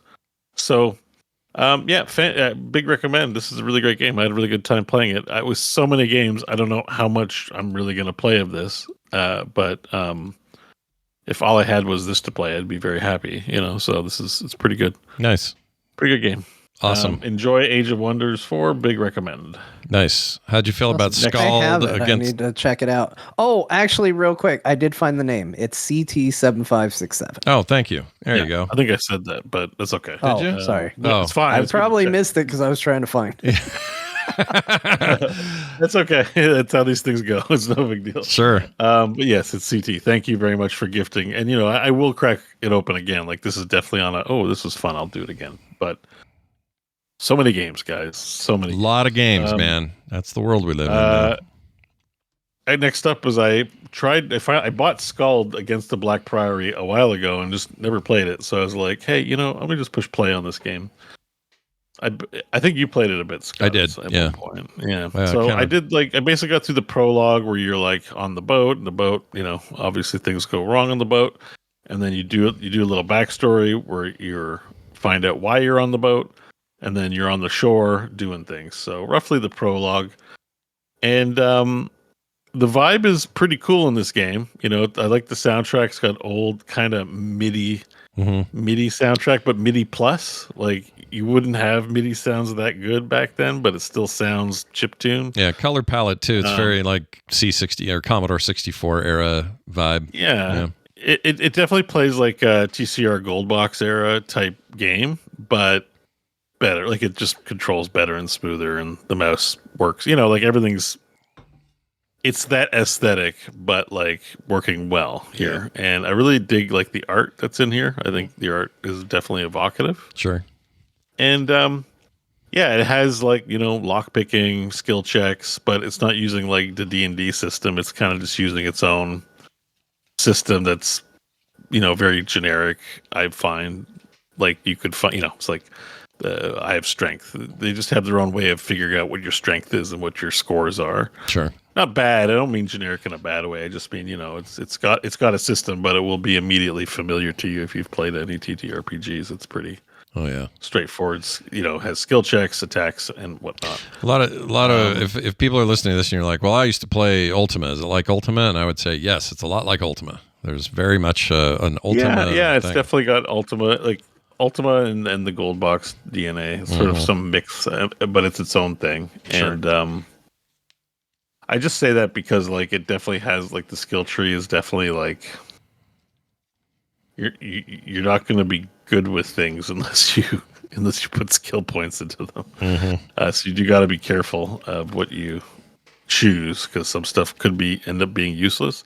Like I kind of thought diplomacy would be useless in this game, just judging it by how the graphical fidelity is low, but I actually had 3 or 4 opportunities to use the skill check. So I'm like, okay, so it's more robust than I thought it was. But if you don't have the points for it, you're not going to get it. And if you put points into that, you're not putting points into something else. So you're going to be bad at something always, So it's like, it's just that anxiety of like, I hope I'm not wasting my points. Sure. But I enjoyed it. It's fun. It's great. Again, this might suffer on the pyre of playing. It's like, am I going to play this or am I going to play Oblivion if I buy it? I don't know. Right. So. Sure. So that's SKALD. It was good. It's a recommend for sure, but only if you're looking for that kind of vibe. I think I just wouldn't just buy it just because you like RPGs. Sure. You'd have to want to play an old school one. All right. Next on the list was one that just looked interesting to me. Now you'll see on the Steam page, it's called Mandragora, Whispers of the Witch Tree. And you'll see on the Steam page that Scott's showing, or if you go yourself to Steam to this game, that's Mandragora. You'll see mixed, and you'll be like, "We see mixed." You're like, "Why would you buy a game like this?" So the visuals immediately caught my attention, and beautiful. The way combat is playing out was immediately like, "Oh, this seems interesting." And then they showed loadouts and gear, and I was like, can this really be that bad? And this looks this cool. So I investigated. And what it was is that they actually made you agree to EULA that put what people felt was like pretty invasive, like anti-cheat kernel level stuff, but also agreeing to like being able to scan and use the information. Oh, like geez. It was pretty bad. It caused such a kerfuffle that they actually had a news item that went into detail. I read the whole thing where they're like, they're taking it out and removing it. And so if you look at the dates of the reviews, the negative reviews are from before the date with their news posting, and after when they've removed it, everyone's happy with the game. So they kind of maybe messed up their launch and any hype they're going to build with this because of they have the to mixed crawl rating. back. And like, I've never heard of this. I have no idea. Even on an indie showcase, I've never seen this anywhere. Good news if you're a PoE player. I got one of these deals. No. This is like a fraction of PoE. That's nothing. That's one class. That's like, it doesn't scroll anywhere. That's the whole thing. That's it? That's the whole... Oh, That's all right. it. Yeah. All right. Yeah. So basically there's 6 classes. You'll see those 6 little nodes at the top. For audio listeners, there is a node tree for skills, but it's not the PoE complex system. It doesn't scroll. Like, that's basically, you're one of the classes at the top, and then that's the tree you use, and that's all you're going to use. At level 25, I think you can dual class, so maybe you tab over to another page and start filling that out. I think it has Pac-Man-like connectors too, where you can connect to the other one. Man, this looks pretty. Jeez Louises. But Yeah, so this what this game looks incredible. This game is pitched in the write-up as a Metroidvania side-scrolling Metroidvania that is a Souls-like. Okay. So mix your Dark Souls with Metroid and Castlevania, and you get this game. And the reviews that were positive are like glowingly positive. Like, man, this is exactly the kind of Metroidvania I've been wanting. Like, I can get loot drops, I get armor and equipment, I can equip them. Combat is like chonky, like it's tactical. Like you have a block, and you have 2 different types of dodges. And then there's a ton of different skills to get, just like in, how Elden Ring, you always have those 2 like Art of War buttons. Well, it's the same sort of deal in this. You have 3 assignable buttons. And I'm not very deep, and I'm just playing the warrior class for now, but there's a rogue class, and there's like a couple of wizarding classes as well. Oh, There's there's 6 magic. total. Okay. So yeah, there's magic spells. If you watch what you're watching gameplay, if you watch the trailer on the Steam page, you will see hype as hell stuff. The other thing that was hype for this is the bosses. The bosses look amazing. So that just really drew me in. I've played through the prologue and I'm in chapter 1, and the vibe of the overall game, like the graphics and stuff, everything's voice acted fairly well written too. And it basically, so you got to look at all those big bosses. Like, it just like looks like they put some effort into this thing. So, Did they ever say why they included again? Why did they include all the invasive DRM crap and all that in the first place? Did they explain? I don't. I remember being satisfied with what I read, but I can't remember. Okay. That dropped out of my head. I was like, okay, it seems like we've heard you loud and clear, and you can go back. It's a news item. I mean, anyone could read it for themselves. Important update on data collection. Oh, here we go. What happened? Data collection, telemetry, and game are industry practice that publishers and developers adopt to improve their games, and this is the case too for Mandragora. However, we understand that sharing a general purpose set of legal agreements, including privacy policies, covers and regulates many different services, create only misunderstanding concerns instead of fulfilling key role of giving you maximum transparency. What we're doing about it, they're removing all telemetry and data collection from Mandragora effective immediately. This will give you a fully offline experience without any information transferred or collected. So be a time to grab the game. Took it all out of there. I mean, sometimes they took it all out. I mean, it was launched on the 17th. They launched it with it probably thinking, "Oh, this is normal industry practice," and it messed their sales. You're gonna look at this game and go mixed. Oh, I don't know. Oh my gosh! But this game is actually like this game so far. Like in the beginning, I'm like, I'm in. Like this is of the games I listed, the one I'm getting back to is this one. It looks sick. So yeah.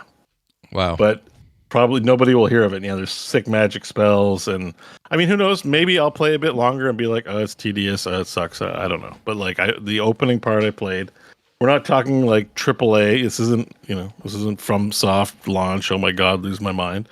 But if you want a fun side-scrolling game that has RPG elements, it's cool. It's good. It seems really good. And yeah, and there's like parts where it's like, there's also total swearing. Like the character just goes, oh, F word, or, like, oh, shit. Like there's sweet full swearing in it. and yeah, no, and it's like it's got the right tone at least for a game like this. So some pretty good F-bombs in Clair I'm enjoying Obscura so far as well. I keep saying Clair Oh, nice. Obscura. It's Clair Obscure, right? Clair Obscure. Clair Obscure. Ghosts of Tsushima and Clair Obscura. I'm just going to keep getting it wrong. Anyways, Anyway. this is the one I'm looking forward to getting back to, Mandragora. Mandragora. All right. Mandragora. Well, again, weird title too, but we'll see. Whatever. Yeah, if you're having trouble finding it, Mandragora. There you go. Yeah, Mandragora. All right. What else? I played a lot more of stuff. Well, that's about it for new stuff, really. I've been playing I've fallen deeper into the Magic the Gathering hole this week, like big time. Big hole. And it turns out I've been drafting a lot of Dragonstorm, and I've built up my collection of cards in that set at the very least. And from the years I've played in the past, I have a lot of like wild cards, which you can cash in, like mythics and rares and stuff like that. Mm-hmm. So I kind of ground out to the gold in limited, and like the money I had put in to budget for it. I stopped winning as much. It was more like 7 getting more even odds on games, and then I spent a bit on some cosmetics, which dented my budget, the gem pool that I have. Yeah. So I was like, but it's still itching to play. So I'm like, there's a card I really like, Tegan, Master Opportunist, who is going to mean nothing to the two of you, but some Magic listeners may appreciate the finer details. It puts any second spell with the flurry mechanic, gives it a time counter, so it's out of the game, and then the card gets cast again 4 turns later. You can kind of keep chaining it. And in practice, it doesn't stay alive for long enough sometimes for that to be the case. But I found in the Monk set, there's a lot of other just cool cards that do fun things. So I started trying to brew my own deck. I didn't really net deck. Of course, the ladder is full of the most toxic, broken, annoying pieces of crap deck, like Red Deck Wing, like aggro decks and weird combo-y decks. But whatever, I stuck it out, and I got up to gold. I'm gold 4 right now, so I'm in the gold forest. But I've played a ton. I think I've played maybe 50 or 100 games of Magic this week in standard, and I've been having a good time. And I keep refining the deck, and the metas change as I climb up the ladder. So, I've just been playing a ton of Magic. Nice. And, even though there's other games to play, all these games releasing this week, and I'm like, I want to play my Jeskai Monk deck. I just want to play Magic. So sure. I'm playing Magic. Of course, I've put quite a bit of time into Valheim as well. I'm gonna probably sit back a little bit. I've done so much on my own. It's supposed to be just a multiplayer thing, and we're supposed to just play when it's the 4 of us is a thing to do for the Baldur's Gate crew. Sure, to maintain your friendship, your long-running friendship. Yeah. And I've just been in there building. I built a giant staircase. I made the cottage. I built an extension on the cottage. I built a dock and boats and all kinds of things other places just on my own. And I'm like, nice. But it's a fun game. As well as I grabbed some Heroes of the Storm and StarCraft 2 matches this week. Nothing wrong with that. Sneaking Heroes, fun game. Played some Abathur. Just felt like going in and putting my hat on people and laying mines and being a dick. And it was a great time. And Co-op Commanders is still just fun. Co-op Commanders is just but I'm I don't know what to play. I have all this new shit and I just feel overwhelmed. I'm just I'm just going to play Co-op Commanders. Nothing wrong with that. So go to your favorites. I defaulted to that before I got into all the new games. After I got Heroes of the Storm and SC2 out of my system a bit, I'm I should play something new. Yeah. I've been playing these games for a long time. Well, you had a hell of a list this week. This is all topsy-turvy world. You guys had massive numbers of games, and I had one really new one. I played a lot of games this week, and I guess I'll be playing a lot more now that I'm looking forward to trying Sunderfolk, actually. Nice. Well, we'll hear about that next week. Quick note about that. May as well say it now before we jump to emails. Next week, we will be recording Friday. I wrote it in here. Where did it go? Friday. This is after I get back from Vegas, May 2nd. So just one day is all. Day's delay for the live show and the post for the podcast and stuff. But I'll be driving on Thursday, so I won't be able to do it. But I will be here Thursday or Friday. We're all good. Same time as normal, 1 p.m. Mountain Time.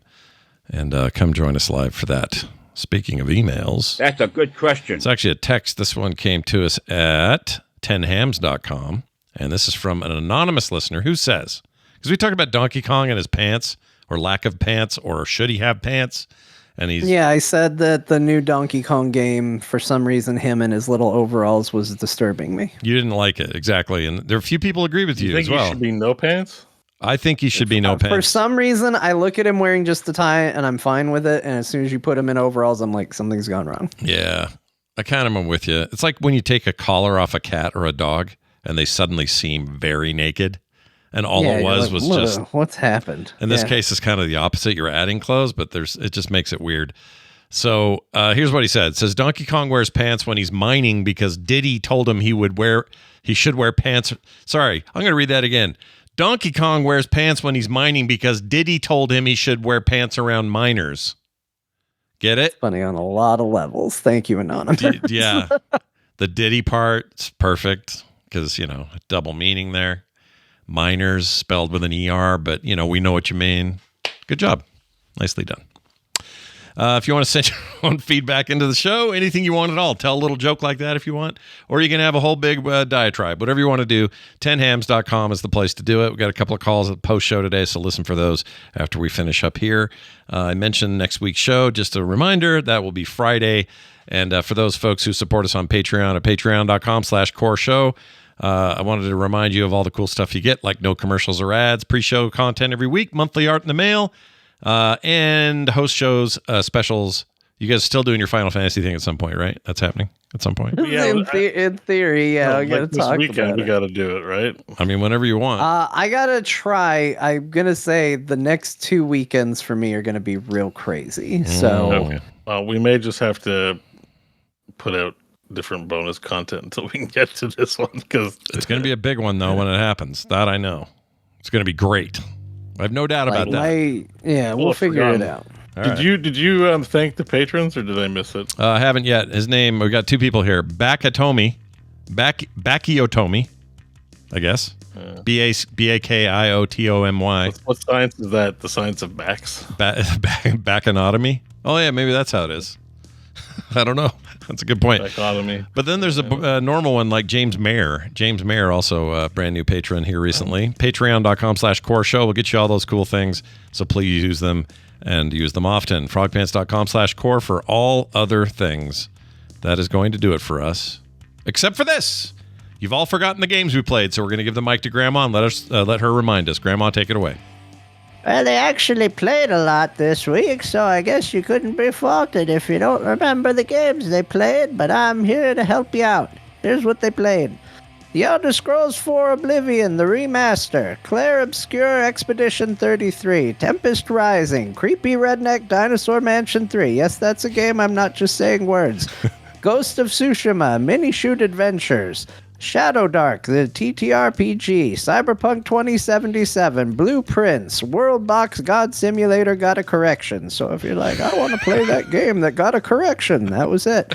Age of Wonders 4, SKALD Against the Black Priory, Mandragora, Whispers of the Witch Tree, This Tree, Magic the Gathering, Valheim, Heroes of the Storm, and Starcraft 2 Co-op Commanders. Oh my gosh, what a mouthful. That's a lot of games. Next week will be mostly arcade games and things on my Steam Deck. So wish me luck in the competition we're having. For those who are coming to TMS Vegas, who are also listeners of Core, I look forward to seeing you guys there. I got some cool stickers and stuff, so don't be afraid to ask me for them. I will be bringing them with me. That'll do it with us, or for us, and with us, and around us. Be here next week for another Core. That's the 2nd of May. Take it easy, everyone. We'll see you later.